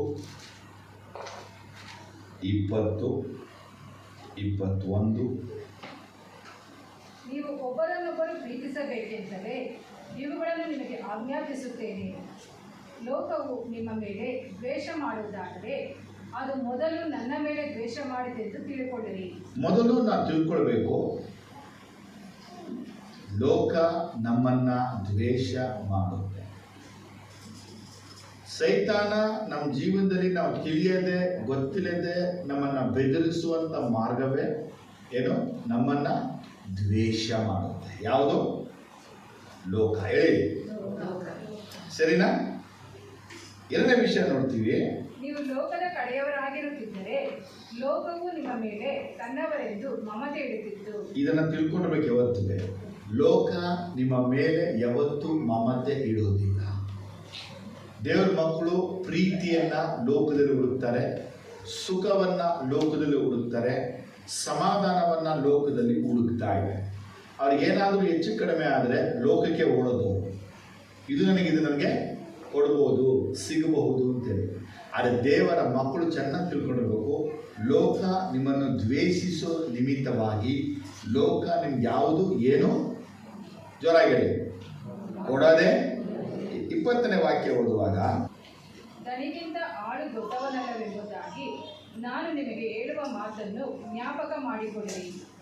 ಅವನು ನನ್ನನ್ನು ಹಿಂಸೆಪಡಿಸುವುದಕ್ಕೆ ನಿಮ್ಮನ್ನು ಸಹ ಹಿಂಸೆಪಡಿಸುವನು. ಈ ಲೋಕದಲ್ಲಿ ಬರಪಟ್ಟ ವಿಷಯ ಅಂದ್ರೆ ಲೋಕ ನಮ್ಮನ್ನ ಹಿಂಸೆ ಪಡಿಸುತ್ತೆ. ಏನೇ ನಮ್ಗೆ ಯಾರು ಹಿಂಸೆ ಮಾಡೋರೇ ಇಲ್ಲ, ಅದು ತುಂಬಾ ತಪ್ಪು. ನಮಗೆ ನಾವು ಯಾವಾಗ ಒಂದು ಆಧ್ಯಾತ್ಮಿಕ ಜೀವನದಲ್ಲಿ ಪ್ರವೇಶಿಸ್ತೀವೋ, ಆತ್ಮೀಯ ಜೀವನಕ್ಕೆ ನಾವು ಪ್ರವೇಶಿಸ್ತೀವೋ, ನಮ್ಮನ್ನ ಈ ಲೋಕ ಹಿಂಸೆ ಪಡಿಸುತ್ತದೆ. ಇದು ತಲೆಯಲ್ಲಿ ಯಾವತ್ತು ಚೆನ್ನಾಗಿರ್ಬೇಕು. ಏನು? ಒಂದು, ಲೋಕ ನಮ್ಮನ್ನ ದ್ವೇಷ ಮಾಡುತ್ತೆ. 2, ಲೋಕ ನಮ್ಮ ಮೇಲೆ ಮಮತೆ ಇಡಲ್ಲ. 3, ಲೋಕ ನಮ್ಮನ್ನ ಹಿಂಸೆ ಮಾಡುತ್ತೆ. ಯಾಕೆ ಮಾಡುತ್ತೆ, ಏನಕ್ಕೆ ಮಾಡುತ್ತೆ ಅಂತ ಕೇಳಿದ್ರೆ, 1, ಈ ಲೋಕ ಯೇಸುವನ್ನ ಅರಿತಿಲ್ಲ. 2, ಈ ಲೋಕ ತಂದೆಯ ದೇವರಿಗೆ ಗೊತ್ತಿಲ್ಲ. 3, ಈ ಲೋಕಕ್ಕೆ ನಾನು ಯಾರಿಂದಾನೆ ಗೊತ್ತಿಲ್ಲ.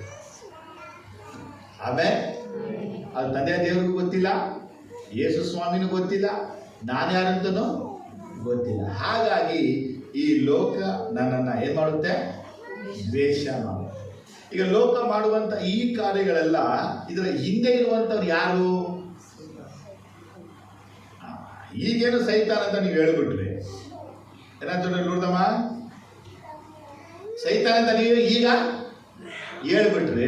ನಿಮ್ಮ ಮನೆಯಲ್ಲೂ ನಿಮ್ಮ ಕುಟುಂಬದಲ್ಲಿ ನೀವು ಸ್ವಂತ ಜನನೇ ನಿಮ್ಗೆ ದ್ವೇಷ ಮಾಡಿ ಹಾಗೆ ಮಾಡ್ಬಿಟ್ಟು ವಿರೋಧಿಸ್ಬಿಟ್ಟು ಮನೆಗೆ ಬರಲೇಬೇಡ ಅಂದ್ಬಿಟ್ರೆ ಆಗ ಇದು ಸೈತಾನ ಅಂದ್ಬಿಡ್ತೀರ ನೀವು? ಯಾರು ಬೇಕು ಬಿಡುತ್ತೆ ನಿಮಗೆ? ಆ ಮನುಷ್ಯನ ಮೇಲೆ ನನಗೆ ಹೇಳ್ಬಿಟ್ಟ, ನಾ ಪ್ರೀತಿ ತೋರಿಸ್ದೆ, ಕರುಣೆ ತೋರಿಸ್ದೆ, ಇದೆಲ್ಲ ಮಾಡಿದೆ, ಇದೆಲ್ಲ ಕೊಟ್ಟೆ, ನನಗೆ ಈಗ ಮಾಡಿದೆ. ಅದು ದೇವರ ಮಕ್ಕಳು ಫಸ್ಟ್ ತಿಳ್ಕೊಳ್ಬೇಕು. ಈ ಲೋಕದಲ್ಲಿ ನೀವು ತಿಳಿಯದೆ, ನಿಮಗೆ ಗೊತ್ತಿಲ್ಲದೆ ಅನೇಕ ಸಭೆ, ಅನೇಕ ಸೇವಕರು, ಅನೇಕ ವಿಶ್ವಾಸಿಗಳಿಗೆ ವಿರುದ್ಧವಾಗಿ ಸೈತಾನ ಸರ್ಪ್ರೈಸ್ಗಳನ್ನ ಇಟ್ಟಿರ್ತಾನೆ. ಆ ಸರ್ಪ್ರೈಸ್ ಏನಪ್ಪ ಅಂದರೆ, ಇದ್ದಕ್ಕಿದ್ದ ಹಾಗೆ ಸಭೆ ಒಳಗೆ ನುಗ್ಬಿಟ್ಟು ಸಭೆಗಳನ್ನು ಒಡೆಯುವುದು, ಇದ್ದಕ್ಕಿದ್ದ ಹಾಗೆ ಸೇವಕರ ಮನೆಗಳ ಮೇಲೆ ದಂಡೆತ್ತಿ ಹೋಗಿ ಹೊಡೆದು ಅವ್ರನ್ನ ಹಿಂಸೆ ಪಡಿಸೋದು, ಇದ್ದಕ್ಕಿದ್ದ ಹಾಗೆ ಸೇವಕರು ಹೋಗಿ ಕಂಪ್ಲೇಂಟನ್ನು ಕೊಟ್ಟು ಕಂಪ್ಲೇಂಟ್ ಲಾಡ್ಜನ್ನು ಮಾಡೋದು, ಇದ್ದಕ್ಕಿದ್ದ ಹಾಗೆ ಅನೇಕರ ಮನೆಗಳಿಗೆ ವ್ಯಕ್ತಿಗಳು ನುಗ್ಗಿಬಿಟ್ಟು ಬೆಂಕಿ ಹಾಕಿ ಸುಟ್ಟಾಕ್ತಾರೆ. ನಮ್ಮೊಂದು ಪ್ರಶ್ನೆ ಬರುತ್ತೆ, ದೇವ್ರ ಜೊತೆನೇ ಇದ್ದಾನೆ, ದೇವ್ರಕ್ಕೆ ಯಾಕಿದನ್ನ ಪ್ರಕಟಿಸ್ತಿಲ್ಲ? ಏಸಪ್ಪ ನಮ್ಗೆ ಯಾಕಿದನ್ನ ವಿಷಯ ಹೇಳಲೇ ಇಲ್ಲ, ಹೇಳ್ಬಿಟ್ಟು ನಮ್ಮನ್ನ ಏನಾದ್ರು ಮಾಡ್ಕೊಬೋದಾಗಿತ್ತಲ್ಲ. ನಾವೆಲ್ಲ ಹೇಳ್ತೀವಿ, ನೀವು ಎಷ್ಟೇ ಎಷ್ಟೇ ಎಷ್ಟೇ ಆಳವಾಗಿ ತಿಳಿದಿದ್ರೂ ಸೈತಾನ ತಿಳಿಯದೆ ಒಂದು ಸಣ್ಣ ಗ್ಯಾಪಲ್ಲಿ ಒಂದು ಕೆಲಸವನ್ನು ಮಾಡಿಬಿಡ್ತಾರೆ.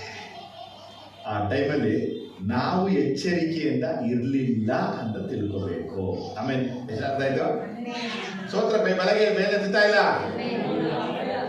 ಯಾವಾಗ ಲೋಕದಲ್ಲಿ ನಿಮ್ಮನ್ನ ಸೈತಾನನ ಕಾರ್ಯಗಳು ಏನಿದೆ ಅಂದ್ರೆ ನಿಮ್ಮ ಮೇಲೆ ಕೇಸನ್ನ ಹಾಕೋದು, ನಿಮ್ಮ ಮನೆಗಳನ್ನು ನುಗ್ಗೋದು, ಒಡೆಯೋದು, ನಿಮ್ಮ ಮಕ್ಕಳನ್ನ ಕೆಡಿಸೋದು, ನಿಮ್ಮ ಗಂಡನ್ನ ಕುಡಿಸೋದು, ನಿಮ್ಮ ಮನೆಯಲ್ಲಿ ಕೆಟ್ಟ ಕಾರ್ಯ ನಡೆಸೋದು, ಯಾವುದೋ ಒಂದು ಕೇಡು ನಿಮ್ಮ ಮಕ್ಕಳಿಗೆ ಆದಾಗ ನೀವು ಸಮಾಧಾನವಾಗಿ ಶಾಂತವಾಗಿರಕ್ಕೆ ಆಗದೇ ಇಲ್ಲ.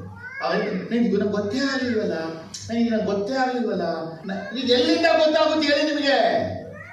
ನಿಮ್ಗೆ ಗೊತ್ತಾಗೋದು ಅನ್ನುವುದೇ ಸೈತಾನನ ಕಾರ್ಯ, ಅದೇ ಅವನ ಯೋಚನೆ, ಅದೇ ಅವನ ಉದ್ದೇಶ.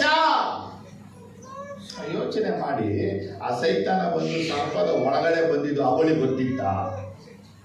ಗೊತ್ತಿಲ್ಲ. ಗೊತ್ತಿದ್ರೆ ಅವಳೇನ್ ಮಾಡ್ತಿದ್ಲು?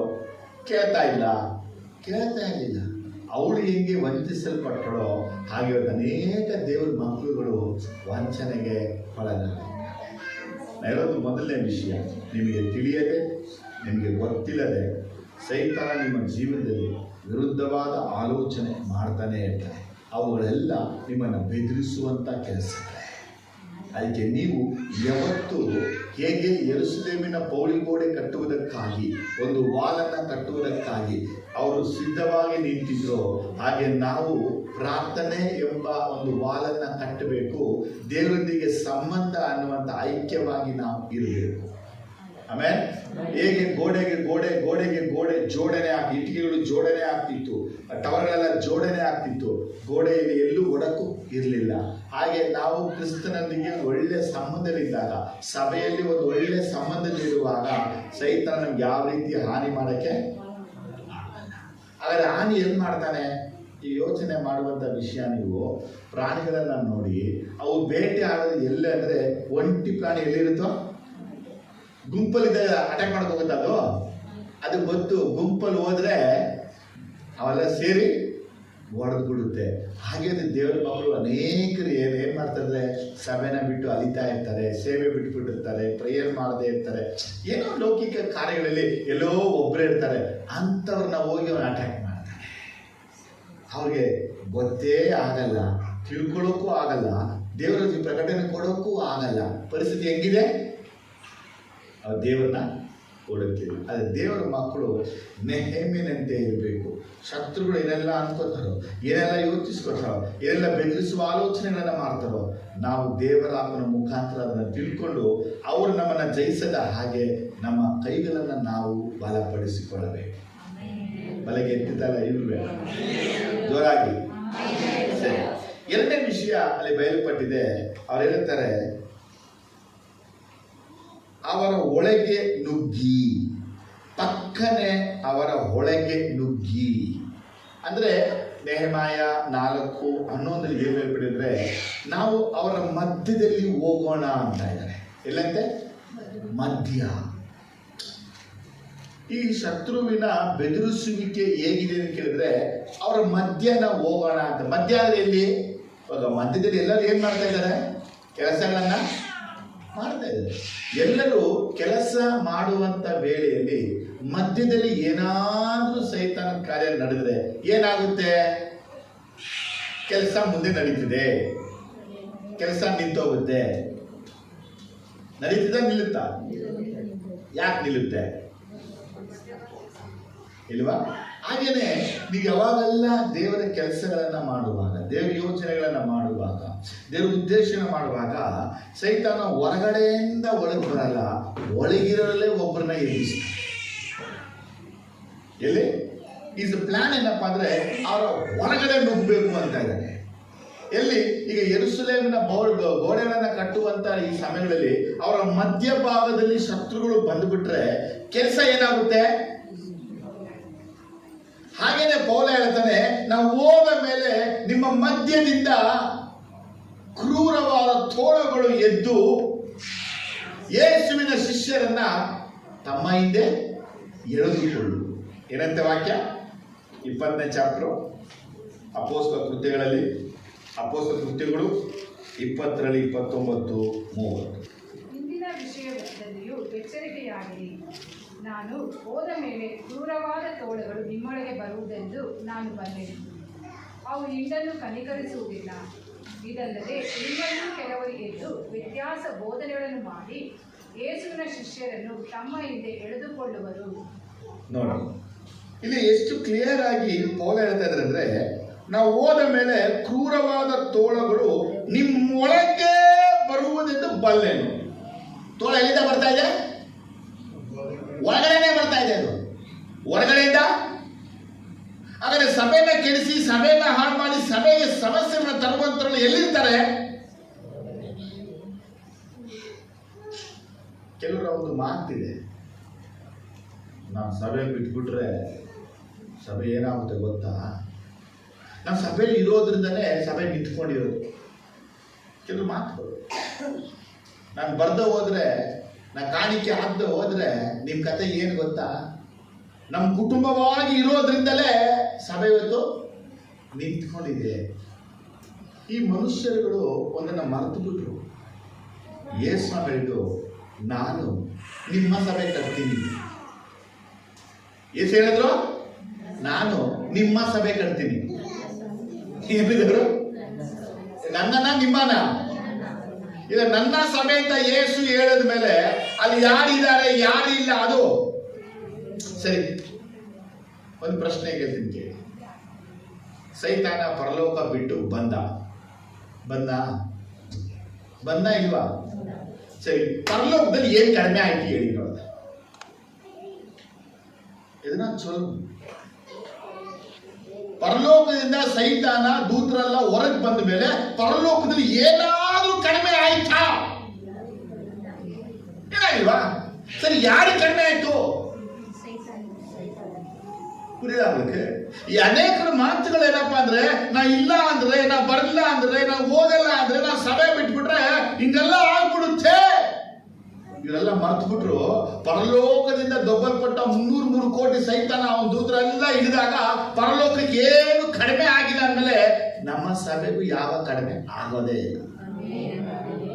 ಯಾರ್ದಿಗೂ ಸೋದ್ರ ಸಭೆಯಲ್ಲಿ ನಡೆಯುವಂತ ದೊಡ್ಡ ಕಾರ್ಯಗಳೇನಪ್ಪ ಅಂದ್ರೆ, ಯೇಸುವಿನ ಶಿಷ್ಯರನ್ನ ತಮ್ಮ ಶಿಷ್ಯರಾಗಿ ಹೇಳ್ಕೊಳ್ಳೋದು. ಯೇಸು ಹಿಂದೆ ಹೋಗಲ್ಲ, ಅವ್ರ ಹಿಂದೆ ಬರಬೇಕು. ಯೇಸು ಮಾತು ನನ್ನ ಮಾತು ಕೇಳ್ಬೇಕು, ಯೇಸು ಮಾತು ಕೇಳ್ಬಾರ್ದು. ನಾಳೆಲ್ಲ ಮಾಡು ನೀನು. ನಾನು ಏನ್ ಹೇಳ್ತೀನೋ ಬೈಬಲಲ್ಲಿ ಹೇಳೋದನ್ನ ನೀವು ಮಾಡಬೇಡ.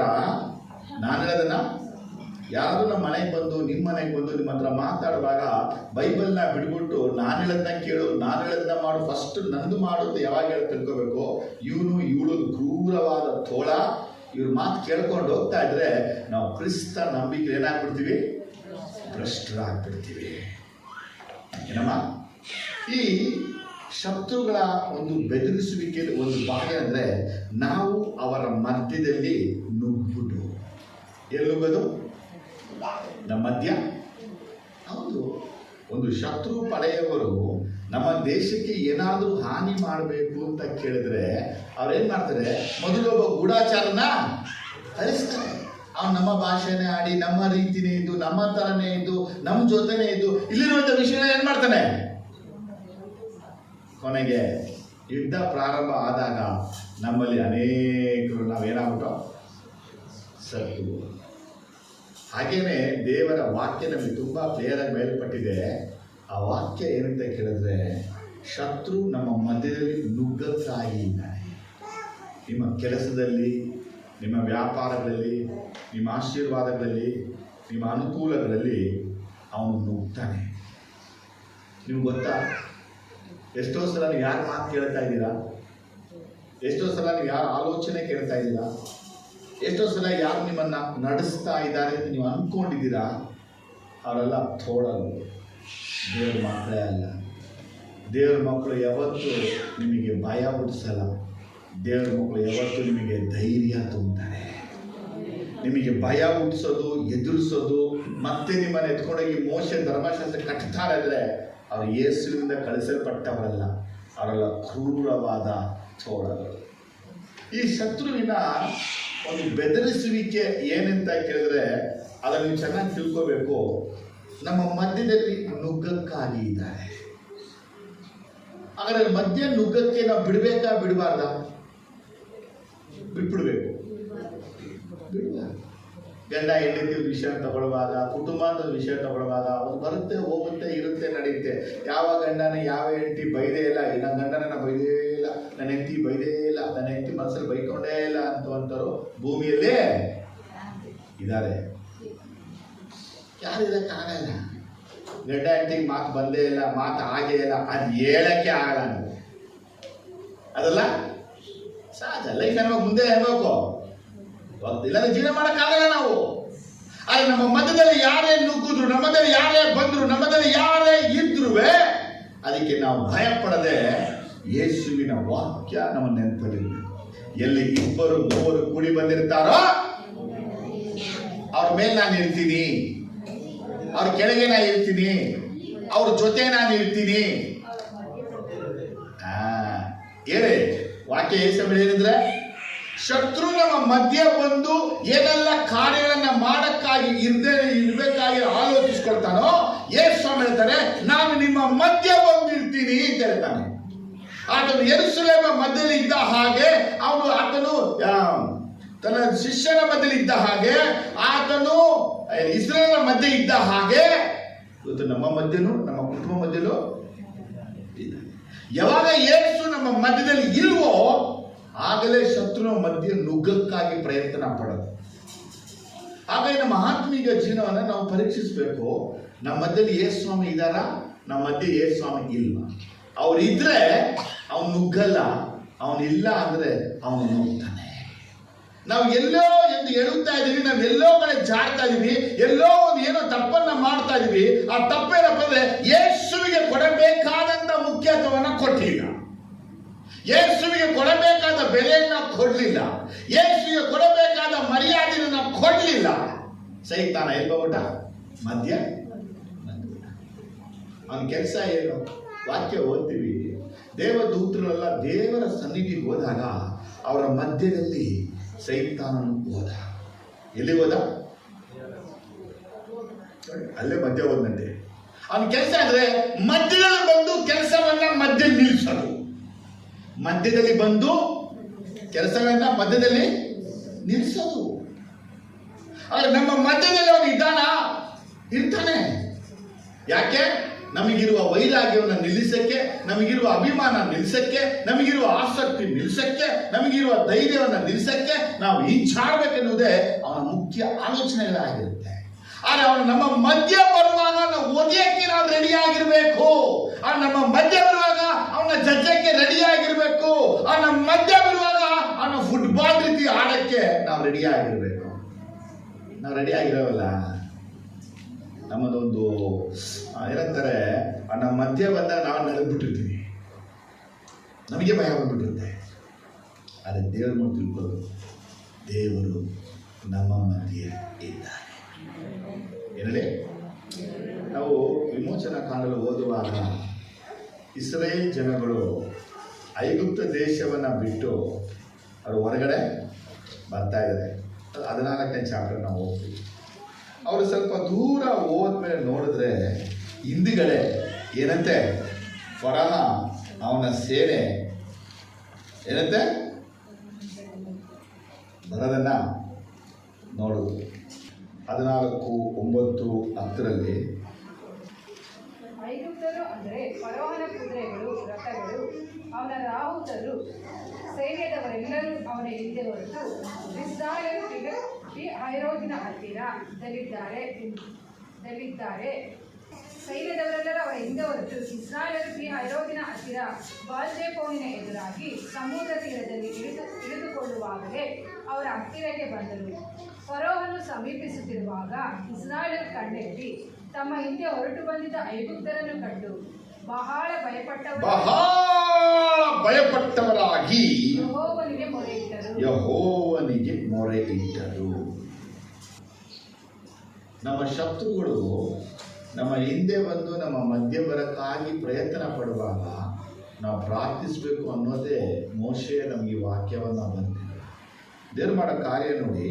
ನೀವು ಈ ಒಂದು 16ನೇ ವಾಕ್ಯ ನೀವು ಓದುವಾಗ 14 ಇಸ್ರಾಯೇಲರಿಗೆ ಹೇಳು, ಮತ್ತು ನೀನು ನಿನ್ನ ಕೋಲನ್ನು ಎತ್ತಿ ಸಮುದ್ರದ ಮೇಲೆ ಕೈ ಚಾಚಿ ಅದನ್ನು ವಿಭಾಗಿಸು. ಆಗ ಇಸ್ರಾಯೇಲ್ಯರು ಸಮುದ್ರದ ಮಧ್ಯ ಎಲ್ಲಂದ್ರೆ ಮಧ್ಯದಲ್ಲಿ ಒಣಗಿದ ನೆಲದ ಮೇಲೆ ವಾಕ್ಯ ಎಲ್ಲಿದೆ? ಎಲ್ಲಿ ನಡೆದಂತೆ? ಸಮುದ್ರದ ಮಧ್ಯದಲ್ಲಿ ಏನಾಯ್ತು? ವಾಕ್ಯ ಅಲ್ಲೇ ಇರೋದು. ಇಂಗ್ಲಿಷ್ ಅಲ್ಲಿ ಹೇಗಿದೆ? ಅಲ್ಲಿ ಮಿಸ್ಟ್, ಮಧ್ಯದಲ್ಲಿ. In the mist of the sea on the dry land. ಈ ವರ್ಡ್ ಏನಂತಂದ್ರೆ ಫರೋನ ಸೇನೆ ಹಿಂದೆ ಬರ್ತಾ ಇದೆ, ಅಟ್ಯಾಕ್ ಮಾಡಕ್ಕೆ ಹಿಂದೆ ಬರ್ತಾ ಇದೆ. ನಾವೇನ್ ತಿಳ್ಕೊಂಡಿದೀವಿ ವಾಕ್ಯ ಓದುವಾಗ? ಕೆಂಪು ಸಮುದ್ರ ಇಲ್ಲಿಂದನೇ ವಿಭಾಗ ಆಗ್ಬೋದು ಅಂತ ಹೇಳಿ. ಇಲ್ಲಿಂದನೇ ವಿಭಾಗ ಆಗಿಲ್ಲ. ಈ ವಾಕ್ಯ ಪ್ರಕಾರ ನೋಡಿದ್ರೆ ಈಗ ಅವರು ನೀರಲ್ಲಿ ಏನ್ ಮಾಡ್ತಾ ಇದಾರೆ? ನೀರ್ ಮೇಲೆ ಏನ್ ಮಾಡ್ತಾ ಇದಾರೆ? ನಡ್ಕೊಂಡು ಹೋಗ್ತಾ ಇದ್ದಾರೆ. ಹೇಳ್ತಾನೆ, ನಿನ್ನ ಕೈಯನ್ನ ಚಾಚು ಅಂದಾಗ ಮೋಶೆ ತನ್ನ ಕೋಲನ್ನ ಚಾಚಿದಾಗ ಸಮುದ್ರದ ಮಧ್ಯಭಾಗದಲ್ಲಿ ಒಣ ನೆಲ ಅವರಿಗೆ. ತಿಳ್ಕೊಳ್ಳೋ ಸತ್ಯ ಅಂದ್ರೆ, ಯಾವ ಸೈತಾನ ನಮ್ಮ ಮಧ್ಯೆ ನುಗ್ಗಿಬಿಟ್ಟು ನಮ್ಗೇನ್ ಮಾಡಕ್ಕಾಗಿ ಪ್ಲಾನ್ ಮಾಡ್ತಾನೋ ದೇವರು ಆ ಮಧ್ಯಭಾಗದಲ್ಲೇ ಅವನಿಗೆ ಸಮಾಧಿ ಕಟ್ತಾನೆ. ಆ ನಂಬಿಕೆ ನಮ್ಮೊಳಗೆ ಇರಬೇಕು. ಅವನು ಯಾವ ಮಧ್ಯೆ ನುಗ್ಬಿಟ್ಟು ಏನ್ ಮಾಡಬೇಕು ಅಂತ ಅವನು ಆಲೋಚನೆ ಮಾಡಿದ್ರು, ದೇವರು ಏನ್ ಮಾಡ್ತಾರೆ? ಅದೇ ಮಧ್ಯಭಾಗದಲ್ಲಿ ಅವನಿಗೇನೆ ಗೋರಿ ಕಟ್ತಾನೆ. ಏನಾದ್ರು ಸಮುದ್ರಲ್ಲೇ ನಾಶ. ನಿಮಗೆ ವಿರುದ್ಧವಾಗಿ, ನಿಮ್ಮ ಮನೆಗೆ ವಿರುದ್ಧವಾಗಿ, ನಿಮ್ಮ ಕೆಲಸಕ್ಕೆ ವಿರುದ್ಧವಾಗಿ, ನಿಮ್ಮ ಕುಟುಂಬಕ್ಕೆ ವಿರುದ್ಧವಾಗಿ ನುಗ್ಬಿಟ್ಟು ಇದನ್ನ ಮಾಡಬೇಕು, ಅದನ್ನ ಮಾಡಬೇಕು, ಹಂಗ್ ಮಾಡಬೇಕು, ಹಿಂಗ್ ಮಾಡಬೇಕು ಅಂತೇಳಿ ಶತ್ರು ಏನೇ ಯೋಚನೆಗಳನ್ನ ಮಾಡಿದ್ರು ದೇವರ ಮಕ್ಕಳು ಭಯ ಪಡಕೂಡದು. ಯಾಕಂದ್ರೆ ಅವನ ಮಧ್ಯೆ ಅವನು ಬರಕ್ಕಿಂತ ಮುಂಚೆ ದೇವರನ್ನ ಮಧ್ಯದಲ್ಲೇ ಕೆಡಿಸ್ಬಿಡ್ತಾನೆ. ಯಾಕೆ ಗೊತ್ತಾ? ನಮ್ಮ ಮಧ್ಯೆ ಯಾರಿರೋದು? ಅದನ್ನೇ ಹೇಳ್ತಾನೆ ಹಗಾಯಲ್ಲಿ, ನೀವು ಭಯ ಪಡಬೇಡಿ, ನಿಮ್ಮ ಮಧ್ಯದಲ್ಲಿ ದೇವರಿದ್ದಾರೆ. ಜೋರಾಗಿ ಬಲಗೆ ತಲೆಯ. ನಮ್ಮ ಮಧ್ಯೆ ಯಾರಿದ್ದಾರೆ? ನಮ್ಮ ಕುಟುಂಬ ಮಧ್ಯೆ ಯಾರಿದ್ದಾರೆ? ನಮ್ಮ ವ್ಯಾಪಾರದಲ್ಲಿ ಯಾರಿದ್ದಾರೆ? ನಮ್ಮ ಸಭೆಯಲ್ಲಿ ಯಾರಿದ್ದಾರೆ? ನುಗ್ಗೋನ್ ಯಾರು? ದೇವರು ನಮಗೆ ಪೌಳಿ ಗೋಡೆಯಾಗಿ, ದೇವರು ನಮಗೆ ಅಗ್ನಿ ಪ್ರಕಾರವಾಗಿರುವಾಗ ಯಾರು ನುಗ್ಬೋದು? ಅವರ ಒಂದು ಬೆದರಿಸಿಕೆಯ ಒಂದು ಐಡಿಯಾ ಇರ್ಬೋದು, ನಾವು ಒಳಗಡೆ ನುಗ್ಗುಬಿಟ್ಟಿದ್ದನ್ನ ಮಾಡೋಣ ಅಂತೇಳಿ. ಅವನಿಗೆ ಗೊತ್ತಿಲ್ಲ ನಮ್ಮನ್ನು ಕಾಯುವ ಕರ್ತನು ತೂಕರಿಸುವುದಿಲ್ಲ. ಅವ್ರ ಐಡಿಯಾ ಮಾಡೋರು ಏನ್ ಮಾಡೋರೆ? ಮಧ್ಯ ನಾವು ನುಗ್ಗೋಣ ಅಂತಾರೆ. ಮಧ್ಯ ನುಗ್ಬೇಕಂದ್ರೆ ನಮಗೆ ಗೋಡೆ ಇಟ್ಟಿಗೆಗಳ ಗೋಡೆ ಅಲ್ಲ, ನಮ್ಮ ಗೋಡೆ ದೇವದೂತರ ಗೋಡೆ.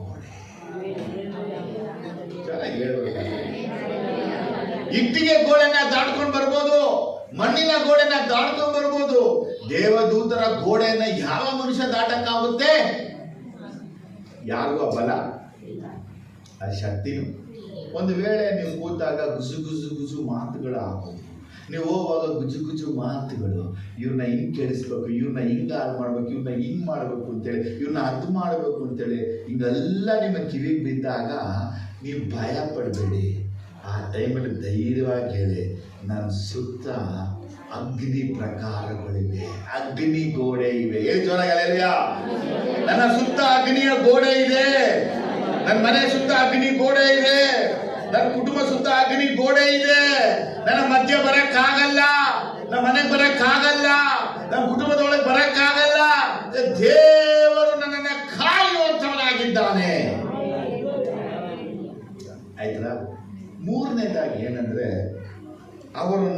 ಕೊಂದು ಏನಂತೆ ನಿಜ ನಮ್ಮನ್ನ ಕೊಂದ್ಬಿಟ್ರೆ ಒಂದು ಸಮಾಧಾನ ಸಿಕ್ಬಿಡುತ್ತೆ.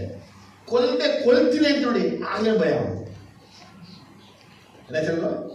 ஒரு அடி அடிச்சு சாவ செத்துடுற நம்மளுக்கு ಅಡಿಕೆ ಮಾಟಾಂಗೋ ಅಡಿಕಿದೆ ಆ ಮಾತಿಗೆ ನಮ್ಗೆ ಏನಾಗ್ತದೆ ಒಳಗಡೆ. ಸೈತನನ ಈ ಒಂದು ಬೆದರಿಸುವಿಕೆಯ ಮೂರನೆಯ ಹಂತ ಅಂದರೆ ನಾವು ಅವರನ್ನ ಕೊಲ್ಲುವೆ. ಒಂದು ವಾಕ್ಯನ ನೆನಪಿಟ್ಕೊಳ್ಬೇಕು ಯಾವತ್ತೂ, ದೇಹವನ್ನು ಕೊಲ್ಲಬೇಡಿ, ದೇಹವನ್ನು ಕೊಲ್ಲೋನಿಗೆ ಭಯಪಡಬೇಡಿ, ದೇಹ ಆತ್ಮ ಎರಡನ್ನು ಕೊಂದು ನಾಶ ಮಾಡುವ ಯೇಸುವಿಗೆ ಭಯಪಡಿ. ನಿಮ್ಮ ಮೈಂಡಲ್ಲಿ ಒಂದು ಯಾವತ್ತೂ ನೀವು ಇರಬೇಕಾದಂಥ ಒಂದು ವಾಕ್ಯ, ದೇಹ ಕೊಲ್ಲೋನಿಗೆ ಎದುರುಬಾ. ಏನಂತೆ? ಅದೇ ಯೇಸು ಹೇಳಿದ ಮಾತು. ನಿಮ್ಮ ತಲೆ ಕೂದಲುಗಳು ಎಲ್ಲವೂ ಎಣಿಸಲ್ಪಟ್ಟಿದೆ. ನಿಮ್ಮ ತಲೆಯ ಕೂದಲು ಕೆಳಗೆ ಬೀಳಬೇಕಾದ್ರೂ ತಂದೆಯ ಚಿತ್ತ ಬೇಕು. ಆಕಾಶ ಅನೇಕ ಗುಬ್ಬಚ್ಚಿಗಳಿವೆ. ಒಂದು ಗುಬ್ಬಚ್ಚಿ ಕೆಳಗೆ ಬೀಳಬೇಕಾದ್ರೂ ತಂದೆಯ ಚಿತ್ತ. ಒಂದು ಗುಬ್ಬಚ್ಚಿ ಕೆಳಗೆ ಬೀಳೋಕ್ಕೂ ಕೂದಲು ಕೆಳಗೆ ಬೀಳೋಕ್ಕೂ ತಂದೆಯ ಚಿತ್ತ ಇರಬೇಕು ಅಂದಮೇಲೆ ನಿಮ್ಮನ್ನ ಯಾರಾದರೂ, ಜಕರ್ಯ ಹೇಳ್ತಾನೆ, ನಿಮ್ಮನ್ನು ತಾಕುವವನು ಕರ್ತನ ಕಣ್ಣು ಗುಡ್ಡೆಯನ್ನ ತಾಕ್ತಾನೆ. ಜೋರಾಗಿ ಏನಂತೆ? ನಿಮ್ಗೆ ಯಾರಾದ್ರೂ ತೊಂದರೆ ಮಾಡ್ಬೇಕಾದ್ರೆ ಅವ್ನು ನೇರವಾಗಿ ಹೋಗಿ ಈ ಬೆರಳನ್ನ ದೇವರು ಕಣ್ಣೊಳಗೆ ಇಡ್ತಾ ಇದ್ದಾನೆ ಅಂತೆ. ಪೌಲನು ಏನ್ ಮಾಡ್ದ? ಸಭೆಕರಿಗೆ ತೊಂದರೆ ಮಾಡ್ತಾ ಇದ್ದ. ಅವನು ತೊಂದರೆ ಮಾಡುವಾಗ ಯೇಸುವೆ ಅವನಿಗೆ ಕಾಣಿಸಿಕೊಂಡು ಹಿಡಿದು ಮುಳ್ಳು ಗೋಲನ್ನ ಒದಿಯುವುದು ನಿನ್ನಿಂದ ಸಾಧ್ಯವೇ ಅಂತ ಹೇಳಿ. ಮುಳ್ಳು ಗೋಲ್ ಅಂದ್ರೆ ಮುಳ್ಳಿನ ಗಿಡ ಅಂತ ತಗೊಳ್ಳಿ. ಮುಳ್ಳಿನ ಗಿಡವನ್ನ ಯಾರಿಂದ ಒದಿಯಕ್ಕೆ ಸಾಧ್ಯ?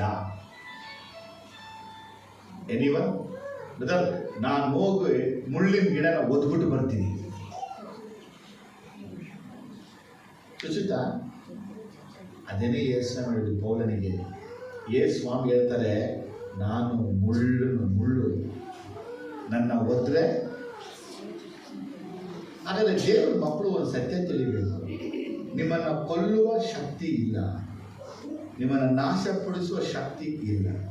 ಯಾಕಂದರೆ ದೇವ್ರ ಹೇಳುತ್ತೆ, ಸೈತಾನನ್ನು ಕೊಲ್ಲುವುದಕ್ಕೋ ಹಾಳು ಮಾಡುವುದಕ್ಕೋ ನಾಶಪಡಿಸುವುದಕ್ಕೂ ಹೊರತು ಮತ್ಯಾವುದಕ್ಕೂ ಬರಲ್ಲ. ಅದೇ ವಾಕ್ಯ ಕೇಳಲ್ಪಟ್ಟಿದೆ, ನಾನು ಅವರಿಗೆ ಜೀವವನ್ನು, ಸಮೃದ್ಧ ಜೀವವನ್ನು ಕೊಡುವುದಕ್ಕೆ ಬಂದೇನು. ಎಲ್ಲಿ ಬಂದೇನು ಅವ್ರು ಹೇಳಿಲ್ಲ. ಇವನ ಸುಮಾರು 10:10 ಯೋಹಾನ ಸುವಾರ್ತೆ 10:10 ವಾಕ್ಯ ನೋಡಿ. ಕಳ್ಳನು ಕದ್ದುಕೊಳ್ಳುವುದಕ್ಕೂ ಕೊಯ್ಯುವುದಕ್ಕೂ ಹಾಳು ಮಾಡುವುದಕ್ಕೂ ಬರುತ್ತಾನೆ ಹೊರತು ಮತ್ತಾವುದಕ್ಕೂ ಬರುವುದಿಲ್ಲ. ನಾನಾದರೂ ಅವಳಿಗೆ ಜೀವವು ಇರಬೇಕೆಂತಲೂ ಅವು ಸಮೃದ್ಧಿಯಾಗಿ ಇರಬೇಕೆಂತಲೂ ಬಂದೆನು. ಕಳ್ಳ ಎಲ್ಲೆಲ್ಲ ಬರ್ತಾನೋ ಅಲ್ಲೆಲ್ಲ ಯಾರು ಬರ್ತಾರೆ? ಜೋರಾಗಿ ಹೇಳಿ. ಅವನು ಕೊಲ್ಲಕ್ಕಾಗಿ ಬಂದಾಗ ಯೇಸು ಅಲ್ಲಿ ಬರ್ತಾನೆ. ಅವನು ಕದಿಯಕ್ಕಾಗಿ ಅಲ್ಲಿ ಬಂದಾಗ ಯೇಸು ಬರ್ತಾನೆ. ಅವನು ನಾಶ ಪಡಿಸಕ್ಕೆ ಬಂದಾಗ ಅಲ್ಲಿ ಯೇಸು ಬರ್ತಾನೆ. ಯೇಸು ಹಿಂಗೆ ಹೇಳಿಲ್ಲ, ನಾ ಬರ್ತೀನಿ ಆಮೇಲೆ ಕಳ್ಳ ಬಂದು ಕದೀತಾನೆ, ನಾ ಬಂದಿರ್ತೀನಿ ಆಮೇಲೆ ಕಳ್ಳ ಬಂದು ಕದ್ಕೋತಾನೆ, ನಾ ಬಂದಿರ್ತೀನಿ ಆಮೇಲೆ ಕೊಲ್ಲಕ್ಕೆ ಬರ್ತಾನೆ. ನಂಗೆ ಯೇಸು ಸೈತಾನ ಯಾವ ಮನೆಯಲ್ಲಿ, ಯಾವ ಸಭೆಯಲ್ಲಿ, ಯಾವ ಕುಟುಂಬದಲ್ಲಿ ಕದಿಯಕ್ಕಾಗಿ ಬರ್ತಾನೋ ಯೇಸು ಅಲ್ಲಿ ಬರ್ತಾರೆ.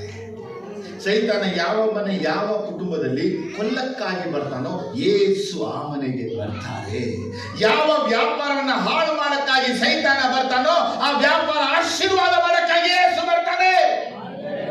ಸರಿ ಬರ್ತಾನೆ. ಅಲ್ಲೆಲ್ಲಿಯ ನಿಮ್ ಬಾಯಿಗೆ ಬಲವಾಗಿ ಹೇಳ್ಬೇಕು, ನನ್ನ ದೇವರು ನನಗೆ ಜೀವವನ್ನ ಕೊಟ್ಟಿದ್ದಾನೆ, ಅದು ಸಮೃದ್ಧಿಯಾದ ಜೀವವನ್ನ ಕೊಟ್ಟಿದ್ದಾನೆ. ಸೈತಾನ ಕೊಲ್ಲಕ್ಕಾಗೋದಿಲ್ಲ ನನ್ನನ್ನ. ಅವ್ನು ಬೆದರಿಸ್ಬೋದು, ನಾನು ಇನ್ನು ಎತ್ಬಿಡ್ತೀನಿ. ಎಷ್ಟೋ ಜನ ಹೇಳ್ತಾರೆ ನಾನು ಸಾಯಿಸ್ಬಿಡ್ತೀನಿ. ಈ ಕೊಲೆ ಯೋಚನೆ ಸೈತಾನನ ಯೋಚನೆ. ಯೇಸು ಹೇಳಿದ್ರು ಯೋನ 8:44, ಸೈತಾನ ಆದಿಯಿಂದಲೂ ಕೊಲೆಗಾರ. ಸನ್ಬಲ್ಲರ್, ಟೋಬಿಯಸ್, ಗೇಷಮ್ ಅವರೊಳಗೂ ಕೊಲೆ ಮಾಡುವಂತ ಸಂಚಯ ಬಂತು. ಒಂದು ತಿಳ್ಕೊಳ್ಬೋದು, ದೇವರ ಮಕ್ಕಳನ್ನ ಕೊಂದುಬಿಟ್ರೆ ದೇವರ ಕೆಲಸ ನಿಂತುಬಿಡುತ್ತೆ. ತಪ್ಪು. ದೇವರ ಮಕ್ಕಳನ್ನ ಕೊಂದುಬಿಟ್ರೆ ದೇವರ ಕೆಲಸ ನಿಂತುಬಿಡುತ್ತೆ ಅನ್ನೋದು ತಪ್ಪು. ದೇವರ ಯೇಸು ಕ್ರಿಸ್ತನು ಯಾರನ್ನ ಕೊಂಡು ಏನನ್ನ ಮಾಡ್ಬೇಕಾದ ಮಾಡೇ ಮಾಡ್ತಾರೆ. ಅಪೊಸ್ತಲನ ಪೌಲ ಏನ್ ಮಾಡ್ಬಿಟ್ರಂದ್ರೆ ಅದನ್ನ ಕೊಂದಾಕ್ಬಿಟ್ರು. ಹೊಡೆದ್ರೆ ಕಲ್ಲಿಗೆ ಊರಿಂದ ಹೊರಗಡೆ ಎಳ್ಕೊಂಡು ಬಿಟ್ಟು ಬಿಸಾಕ್ಬಿಟ್ಟೋದು. ನೋಡಿದೆ ಅವನೊಳಗೆ ಜೀವನೇ ಇರಲಿಲ್ಲ. ಅಪೋಸ್ತಲರಿಗೆ ನಾವು ಓದ್ತೀವಿ 14ರಲ್ಲಿ. ಶಿಷ್ಯರು ಸುತ್ತ ನಿಂತ್ಕೊಂಡು ಪ್ರಾರ್ಥಿಸ್ತಾ ಇದ್ರೆ ಪೌಲ ತಾನಾಗಿ ಎದ್ದೇಳ್ತಾ ಇದ್ದ. ಹೋದ ಜೀವ ಮತ್ತೆ ಅವನಿಗೆ ಬಂತು. ಯಾಕೆ ಗೊತ್ತಾ? ನಿಮ್ಮನ್ನು ಕೊಲ್ಲೋಂಗೂ ಎದುರುಬೇಡಿ, ನಿಮ್ಮ ಕೊಲ್ಲಕ್ಕೆ ಬರೋಂಗೂ ಎದುರುಬೇಡಿ, ಕೊಲ್ತೀನಿ ಅನ್ನೋನ್ಗೂ ಎದುರುಬೇಡಿ. ಯಾಕಂದ್ರೆ ನಿಮ್ಮ ಜೀವ ಕ್ರಿಸ್ತನ ಮುಖಾಂತರ ತಂದೆಯಾದ ದೇವರ ಬಳಿಯಲ್ಲಿ ಮರೆಯಾಗಿದೆ. ಜೀವ ಎಲ್ಲಿದೆ? ನಾನು ನಿಮ್ಗೆ ಹೇಳ್ತೀನಲ್ವಾ, ನಿಮ್ಮ ಹೃದಯನೇ ನಿಮ್ಮನ್ನ ಕೈ ಬಿಟ್ಟರು ಯೇಸು ಕೈ ಬಿಡಲ್ಲ. ನಾನು ತಿಳಿದಿರೋ ಸತ್ಯ ಒಂದೇನೆ, ಒಂದು ಸತ್ಯನ ಚೆನ್ನಾಗಿ ಗೊತ್ತು. ಈ ದೇಹ ನಿಮ್ಮ ಆಲಯ. ಎರಡೇ ನಿಮ್ಮ ಇಷ್ಟ. ಆಲಯನ ಯಾರು ನೋಡ್ಕೋಬೇಕು ಹೇಳಿ? ನಿಮ್ಮ ಮನೇನ ಯಾರು ನೋಡೋದು? ಇದೇನೇ ನ್ಯಾಯ? ನಿಮ್ಮನೇನೂ ಅವ್ರು ನೋಡ್ಕೋಬೇಕು, ಅವ್ರ ಮನೇನೂ ಅವ್ರು ನೋಡ್ಕೋಬೇಕಾ? ನಿಮ್ಮನೆ ಯಾರು ನೋಡ್ಕೊಳ್ಳೋದು? ನಿಮ್ಮನೇನ ನೀವು ನೋಡ್ಕೊತೀರಾ, ಅವ್ರ ಮನೇನ? ಹಾಗೆ ಪ್ರಾರ್ಥನೆ ಮಾಡೋದು, ಯೇಸುವೇ ಇದು ನಿಮ್ ಶರೀರನೇ ನೋಡ್ಕೊಳ್ಳಿ.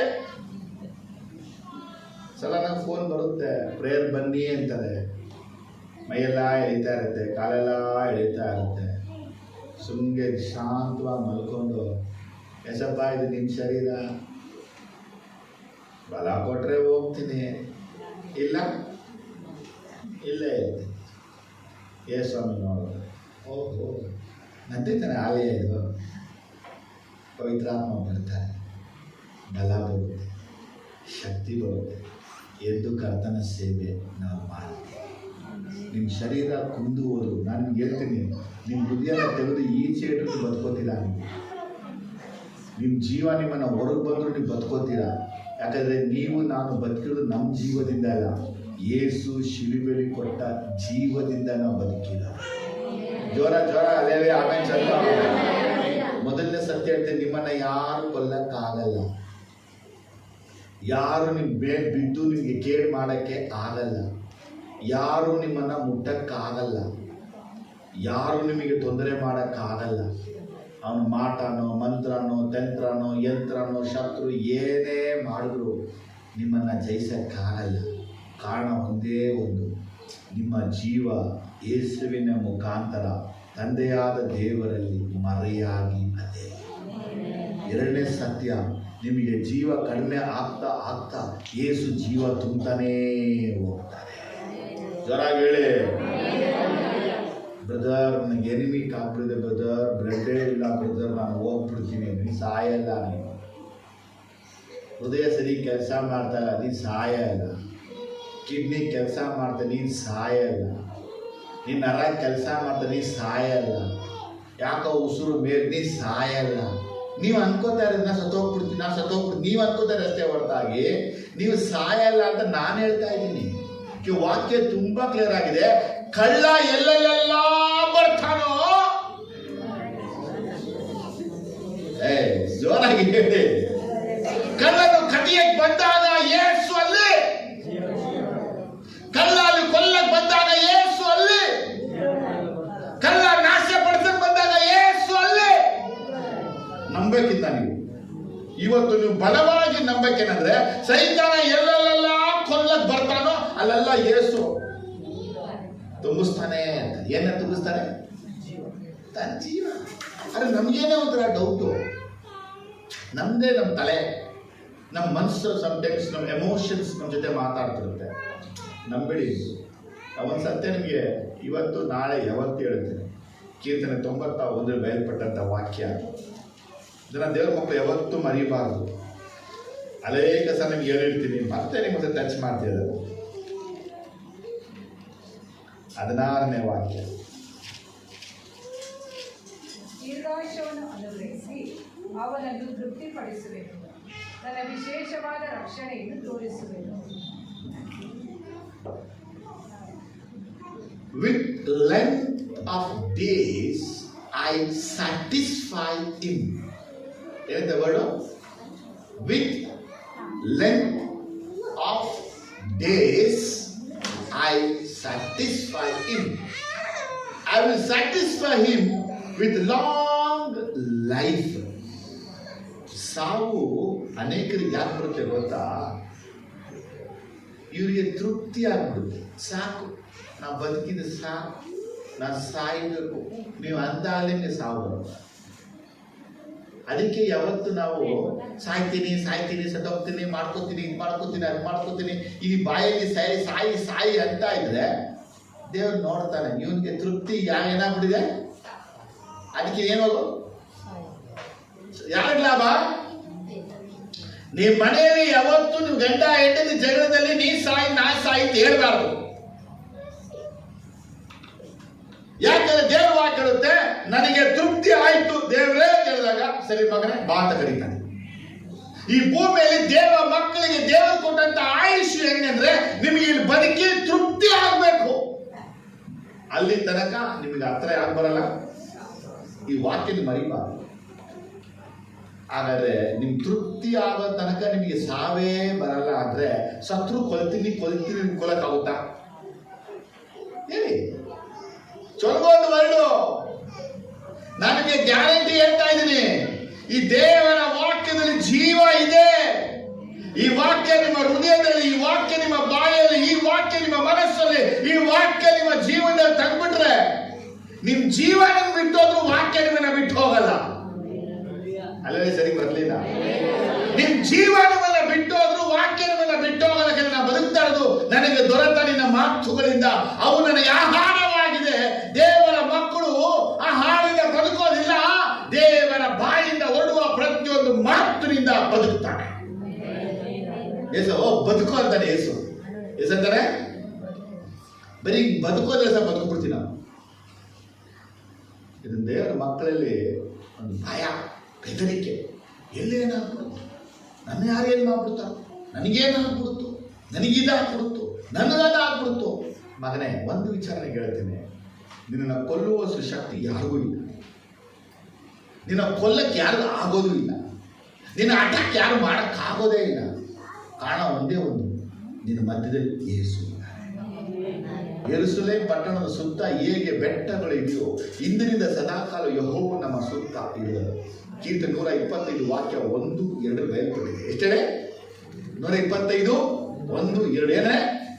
ಯೆರೂಸಲೇಮ್ ಪಟ್ಟಣದ ಸುತ್ತ ಬೆಟ್ಟಗಳು ಹೇಗಿದೆಯೋ ಹಾಗೆಯೇ ಇಂದಿನಿಂದ ಸದಾಕಾಲವು ಕರ್ತನಾದ ಯೇಸು ನಮ್ಮ ಸುತ್ತಲೂ ಇರುವುದು. ಹೇಳಿ ಆಮೇಲೆ ನಿಮ್ಮನ್ನು ಯಾರು ಕೊಲ್ಬೋದು? ವಿಷ ಪದಾರ್ಥವನ್ನ ತಿಂದ್ರು ನೀವು ಸಾಯುವುದಿಲ್ಲ. ಹಾವೇ ಬಂದು ನಿಮ್ಮನ್ನ ಕಡಿದ್ರು ನೀವು ಸಾಯುವುದಿಲ್ಲ. ಅದಕ್ಕಾಗಿ ಆವತ್ತರ ಕಚ್ಚಿಸ್ಕೊಬಿಡಿ, ಹೋಗ್ಬಿಟ್ಟು ಮೂರ್ಖರಾಗ್ಬಿಡ್ತೀವಿ. ಏನ್ ಹೇಳ್ತೀರಾ? ಒಂದ್ಸಲ ಹೀಗೆ ನಡೀತು. ನಮ್ಮ ಮನೆಯಲ್ಲಿ ಒಂದು ಹುಡುಗಿ ಇದ್ಲು, ಮಂಜುಳಾ ಅಂತೆ. ಅವತ್ತಿನ ದಿನ ಅವಳಿಗೆ ಹೇಳಿದ್ರು, ಅವಳು ಕುಳ್ಳಿಯವಳು, ವಿಜಯಪುರ ಮಗಳು, ಟಮಾಟೆ ಗೊಜ್ಜು ಮಾಡಕ್ಕೆ ಹೇಳಿದ್ರು. ಏನ್ ಮಾಡಕ್ಕೆ? ಅವಳು ಹಿಂಗೆ ಮಾಡಿನೇ ಮಾಡಬೇಕು ಟಮಾಟೆ ಗೊಜ್ಜು. ಅವತ್ತಿನ ದಿವಸ ಅವಳಿಗೆ ಅನ್ಎಕ್ಸ್ಪೆಕ್ಟೆಡ್ ಆಗಿ ಮಾಡಕ್ಕೆ ಹೇಳಿದ್ರು. ಇನ್ನೂ ನೆನಪಿದೆ, ಟಮಾಟೆ ಗೊಜ್ಜು ಮಾಡಿದ್ದಾಳೆ. ನಮ್ಮ ಅಪ್ಪ ಫಸ್ಟ್ ತಿಂದ್ರು, ನಮ್ಮ ಅತ್ತಿಗೆ ಎಲ್ಲ ತಿಂದ್ರೆ ಏನು ಗೊತ್ತಿಲ್ಲ, ಸಾಕು ಏನಿಲ್ಲ, ಎಲ್ಲ ತಿಂದಿಲ್ಲ. ಏನೋ ನಮ್ಮ ಅಪ್ಪ ತಿಂದ್ರು, ನಾನು ತಿಂದುಬಿಟ್ಟೆ. ಹಿಂಗೆ ಹಾಕ್ಕೊಂಡೆ. ನನಗೆ ಸಡನ್ ಆಗಿ ಪ್ರಶ್ನೆ ಬಂತು, ಇದೇನಿದು ಒಣಮೆಣಸಿನ್ಕಾಯಿ ಥರ ಕಾಣಿಸ್ತಾ ಇದೆಯಲ್ಲ ಉದ್ದಕ್ಕೆ? ಏನು ಟಮಾಟೆ ಗೊಜ್ಜಿಗೆ ಒಣಮೆಣಸಿನ್ಕಾಯಿ ಹಾಕ್ತೇವೆ ನಾವು? ಎತ್ತಿದ್ರೆ ಪಲ್ಲಿ. ನಮ್ಮ ಅಪ್ಪ ತಿಂದಾಯ್ತು, ನಾನು ಅರ್ಧ ತಿಂದ್ಬಿಟ್ಟೆ. ಏಸಪ್ಪ ನಮ್ಮನ್ನ ಕಾಪಾಡು. ಪಲ್ಲಿನೇ ಫುಲ್ ರೋಸ್ಟ್, ಒಣ ಮೀನ್ ತರ ಆಗ್ಬಿಟ್ಟಿದೆ ಪಲ್ಲಿ. ಅದು ಯೋಚನೆ ಮಾಡಿ ಕುಳ್ಳಿ ನೋಡಿಲ್ಲ ಅವಳು.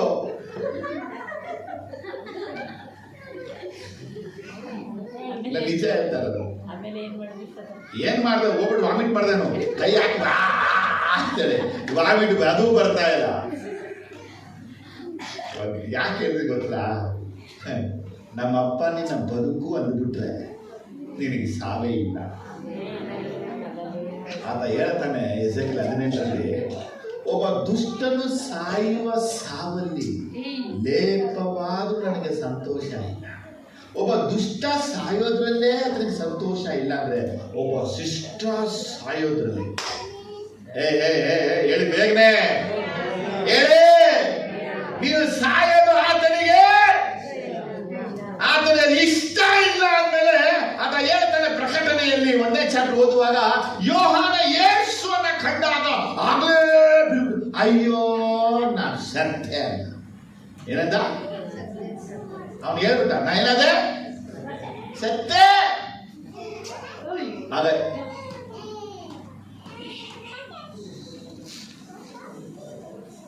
ಆಗ ಯೇಸು ಅವನ ಮೇಲೆ ಕೈಯನ್ನ ಇಟ್ಟು ಏನಂತಾರೆ, ನಾ ಮರಣವನ್ನ ಹೊಂದಿದೆ, ಈಗ ಯುಗ ಯುಗಾಂತಗಳಿಗೂ ಜೀವಿಸ್ತಾ ಇದ್ದಾನೆ, ಪಾತಾಳದ ನಾಶಲೋಕದ ಬೀಗದ ಕೈ ನನ್ನ ಕೈಯಲ್ಲಿ. ಇವನೇನಂದ, ನಾನು ಸತ್ಯ. ಏಸು ಹೇಳ್ತಾರೆ, ಮಗನೇ ಸಾಹಿತ್ಯ ಅಲ್ಲ, ನನ್ನ ಹತ್ರ ಇದೆ. ಜೋರಾಗಿದೆ. ಸಾವಿನ ಬೀಗದ ಕೈ ಯಾರ ಹತ್ರ ಇದೆ?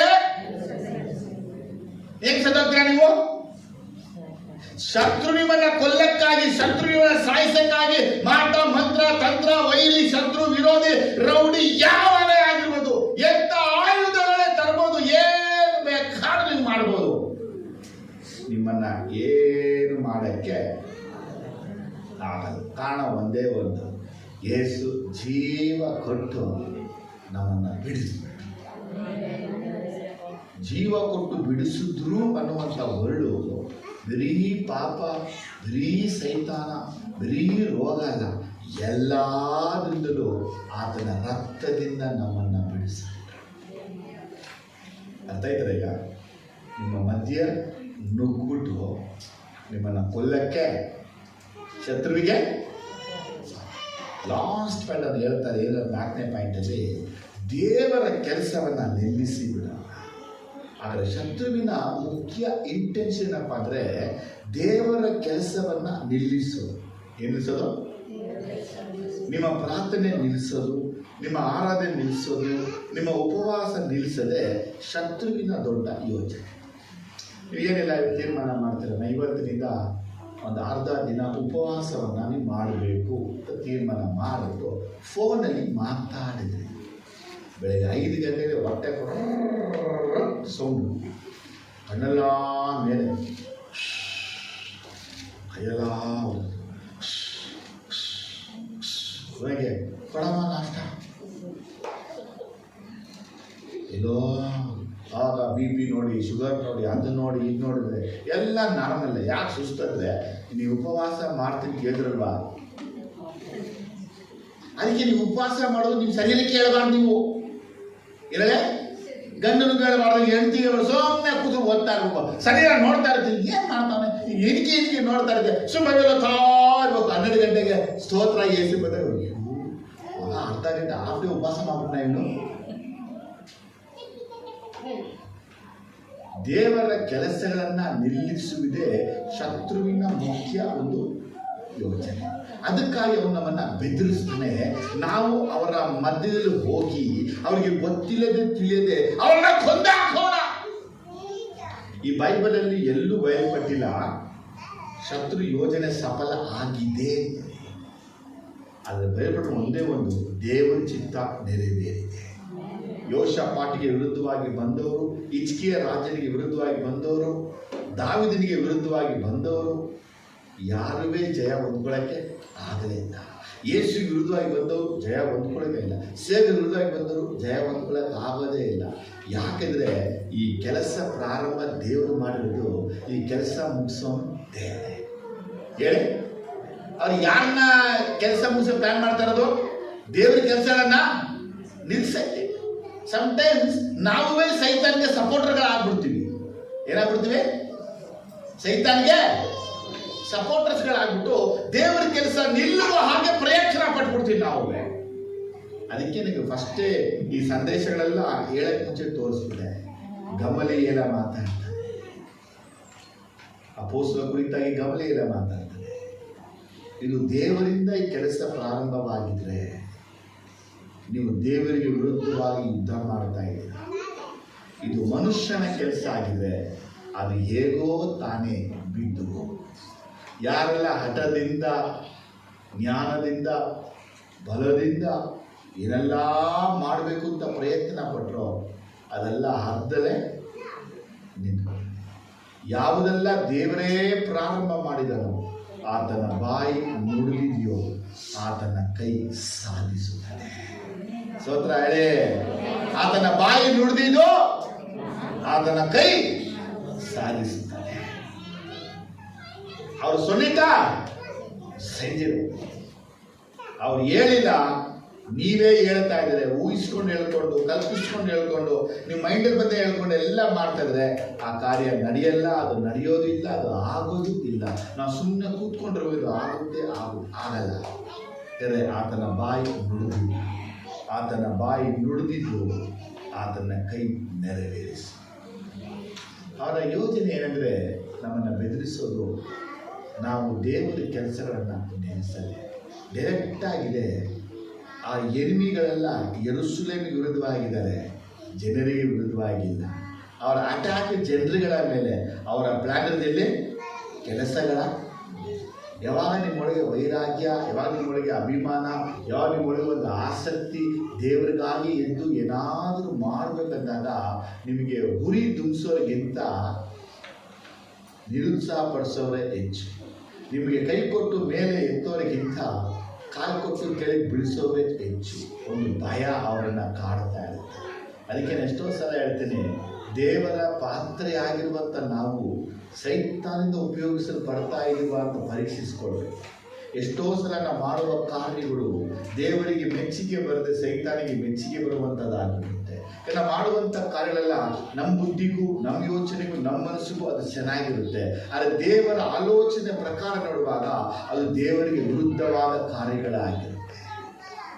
ನಿಮ್ಮ ಆಲೋಚನೆ ಆಗಿರ್ಬೋದು, ನಿಮ್ಮ ಮಾತಾಗಿರ್ಬೋದು, ನಿಮ್ಮ ಕ್ರಿಯೆ ಆಗಿರ್ಬೋದು, ನಿಮ್ಮ ಕೆಲಸಗಳಾಗಿರ್ಬೋದು, ನೀವು ಮಾಡುವಂಥ ಎಲ್ಲ ವಿಷಯಗಳೇ ಆಗಿರ್ಬೋದು, ನಿಮ್ಮ ದೃಷ್ಟಿಯೂ ಸರಿ ಇರ್ಬೋದು.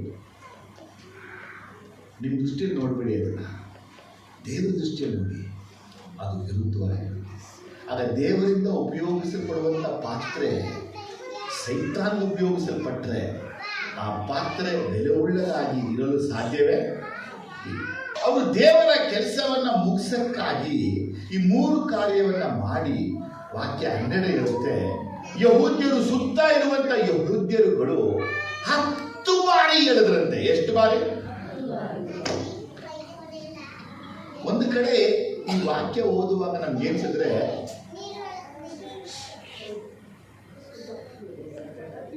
ಈ ವಾಕ್ಯ ನಮ್ಗೆ ಏನಂತಂದ್ರೆ, ಅವರು ಬಂದ್ಬಿಟ್ಟು ನೆಹೆಮಾಯನನ್ನ ಕುಂದಿಸ್ತಾ ಇದ್ದಾರೆ ಅಂತ.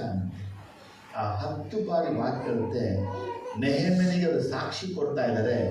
ಈ ರೀತಿ ಅವರ ಆಲೋಚನೆಗಳಿದೆ, ದೇವರ ಕೆಲಸ ನಿಲ್ಲಿಸಕ್ಕಾಗಿ ಕೆಲಸಗಳನ್ನು ಮಾಡ್ತಾ ಇದ್ದಾರೆ. ನಾವೊಂದು ಸತ್ಯ ಹೇಳ್ತೀನಿ, 10 ಬಾರಿ ಅವರು ನಮ್ಮ ಸುತ್ತ ಬಂದರು, 100 ಬಾರಿ ನಮ್ಮ ಸುತ್ತ ಬಂದರು. ಯೇಸು ಕಟ್ಟಿರುವಂಥ, ಯೇಸು ಕಟ್ಟಕ್ಕಿರುವಂಥ, ಯೇಸು ಮಾಡಕ್ಕಿರುವ ಕೆಲಸವನ್ನು ಯಾರಿಂದಲೂ ನಿಲ್ಲಿಸಕ್ಕೆ ಆಗೋದೇ ಇಲ್ಲ.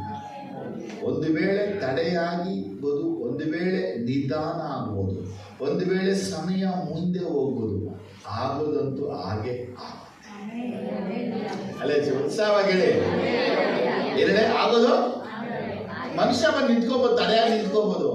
ಅದಕ್ಕಾಗಿ ಲೇಟ್ ಆಗುತ್ತೆ ಅಷ್ಟೇ ಹೊರತಾಗಿ ದೇವರ ಕಾರ್ಯ ನಡೆದೇ ನಡೆಯುತ್ತೆ. ಅದಕ್ಕೆ ಹೇಳ್ತೀನಿ, ಏಸಪ್ಪ ನಿಮ್ಗೆ ಕೊಟ್ಟ ವಾಗ್ದಾನ, ಏಸಪ್ಪ ನಿಮ್ಗೆ ಹೇಳಿದ ಪ್ರವಾದನೆ, ಏಸಪ್ಪ ನಿಮ್ಗೆ ಕೊಟ್ಟ ಪ್ರಕಟಣೆ, ಏಸಪ್ಪ ನಿಮ್ಗೆ ಕೊಟ್ಟ ದರ್ಶನ, ಏಸಪ್ಪ ನಿಮ್ಗೆ ಕೊಟ್ಟ ಕನಸುಗಳು ಖಂಡಿತ ನೆರವೇರುತ್ತೆ. ನಿಧಾನ ಆದರೂ ನೆರವೇರುತ್ತೆ, ತಾಮಸವಾದರೂ ನೆರವೇರುತ್ತೆ. ಅದರಲ್ಲಿ 2 ಮಾತು ಇಲ್ಲವೇ ಇಲ್ಲ. ನೀವು ಕರ್ತನಲ್ಲಿ ದೃಢತೆಯಿಂದ, ತಾಳ್ಮೆಯಿಂದ ಕಾಯ್ತಾ ಇರಿ. ತಕ್ಕ ಕಾಲದಲ್ಲಿ ಅದನ್ನು ಮಾಡಿ ಮುಗಿಸ್ತಾರೆ. ಆಮೇಲೆ ಹಲ್ಲೆಲೂಯ. ನಿಮಗೆ ವಿರುದ್ಧವಾಗಿ, ನಿಮ್ಮ ಮನೆಗೆ ವಿರುದ್ಧವಾಗಿ, ನಿಮ್ಮ ಕುಟುಂಬ ವಿರುದ್ಧವಾಗಿ, ಸಭೆ ವಿರುದ್ಧವಾಗಿ ಯಾವ ಮನುಷ್ಯ, ಯಾವ ವ್ಯಕ್ತಿ, ಯಾರೆಲ್ಲ ಏನೆಲ್ಲ ಆಲೋಚಿಸಿ ಏನೆಲ್ಲ ಮಾಡಬೇಕು ಅಂತೇಳಿ ನೀವು ಕಿವಿಗೇ ಬಂದು ಬಿದ್ದಿರುವೆ, ಭಯಪಡಲು. ನೀತಿವಂತನ ಕಾಲುಗಳನ್ನು ದೇವರು ಕಡಲಗೊಳಿಸ. ಏನದ? ನೀತಿವಂತನ ಕಾಲುಗಳನ್ನು ದೇವರು ಕದಲಗೊಳಿಸ. ನಿಮ್ಮ ಕಾಲುಗಳನ್ನು ದೇವದೂತರು ಕಾಯ್ತಾ ಇದ್ದಾರೆ. ಮನೆ ಮಾತು ದೃಢವಾಗಿ ನಿಂತು ಶೂರರಾಗಿದೆ, ಬಲವಾಗಿದೆ. ದೇವರ ಆಯುಧಗಳನ್ನು ಧರಿಸಿಕೊಳ್ಳಿ. ವಾಕ್ಯ ನಿರಂತರವಾಗಿ ತಗೊಳ್ಳಿ, ಪ್ರಾರ್ಥನೆ ನಿರಂತರವಾಗಿ ತಗೊಳ್ಳಿ, ಪರಿಶುದ್ಧತೆಯನ್ನು ನಿರಂತರವಾಗಿ ತಗೊಳ್ಳಿ. ಯಾವುದು ನಿಮ್ಮ ಮುಂದೆ ನಿಂತ್ಕೊಳ್ಳೋಕ್ಕೆ ಆಗೋದಿಲ್ಲ. ಯಾವಾಗ ನಿಮ್ಮ ವಾಕ್ಯಕ್ಕೂ ಪ್ರಾರ್ಥನೆಗೂ ಪರಿಶುದ್ಧಕ್ಕೂ ಮುಂದೆ ಬರ್ತಿರೋ ಸೈತಾನ ಅಲ್ಲಿ ಬಿದ್ದೋಗ್ಬಿಡ್ತಾನೆ. ಅವನ್ನ ನಿಂತ್ಕೊಳ್ಳೋಕ್ಕೆ ಚಾನ್ಸಸ್ಸೇ ಇಲ್ಲ. ನಾವೆದ್ದು ನಿಂತು ಪ್ರಾರ್ಥಿಸೋಣ. ಈ ಪರಿಶುದ್ಧವಾದ ವಾಕ್ಯಗಳಿಗೆ ದೇವರಿಗೆ ಸ್ತೋತ್ರ. ನಿಮ್ಮನ್ನು ಆಶೀರ್ವಾದ ಮಾಡಿ.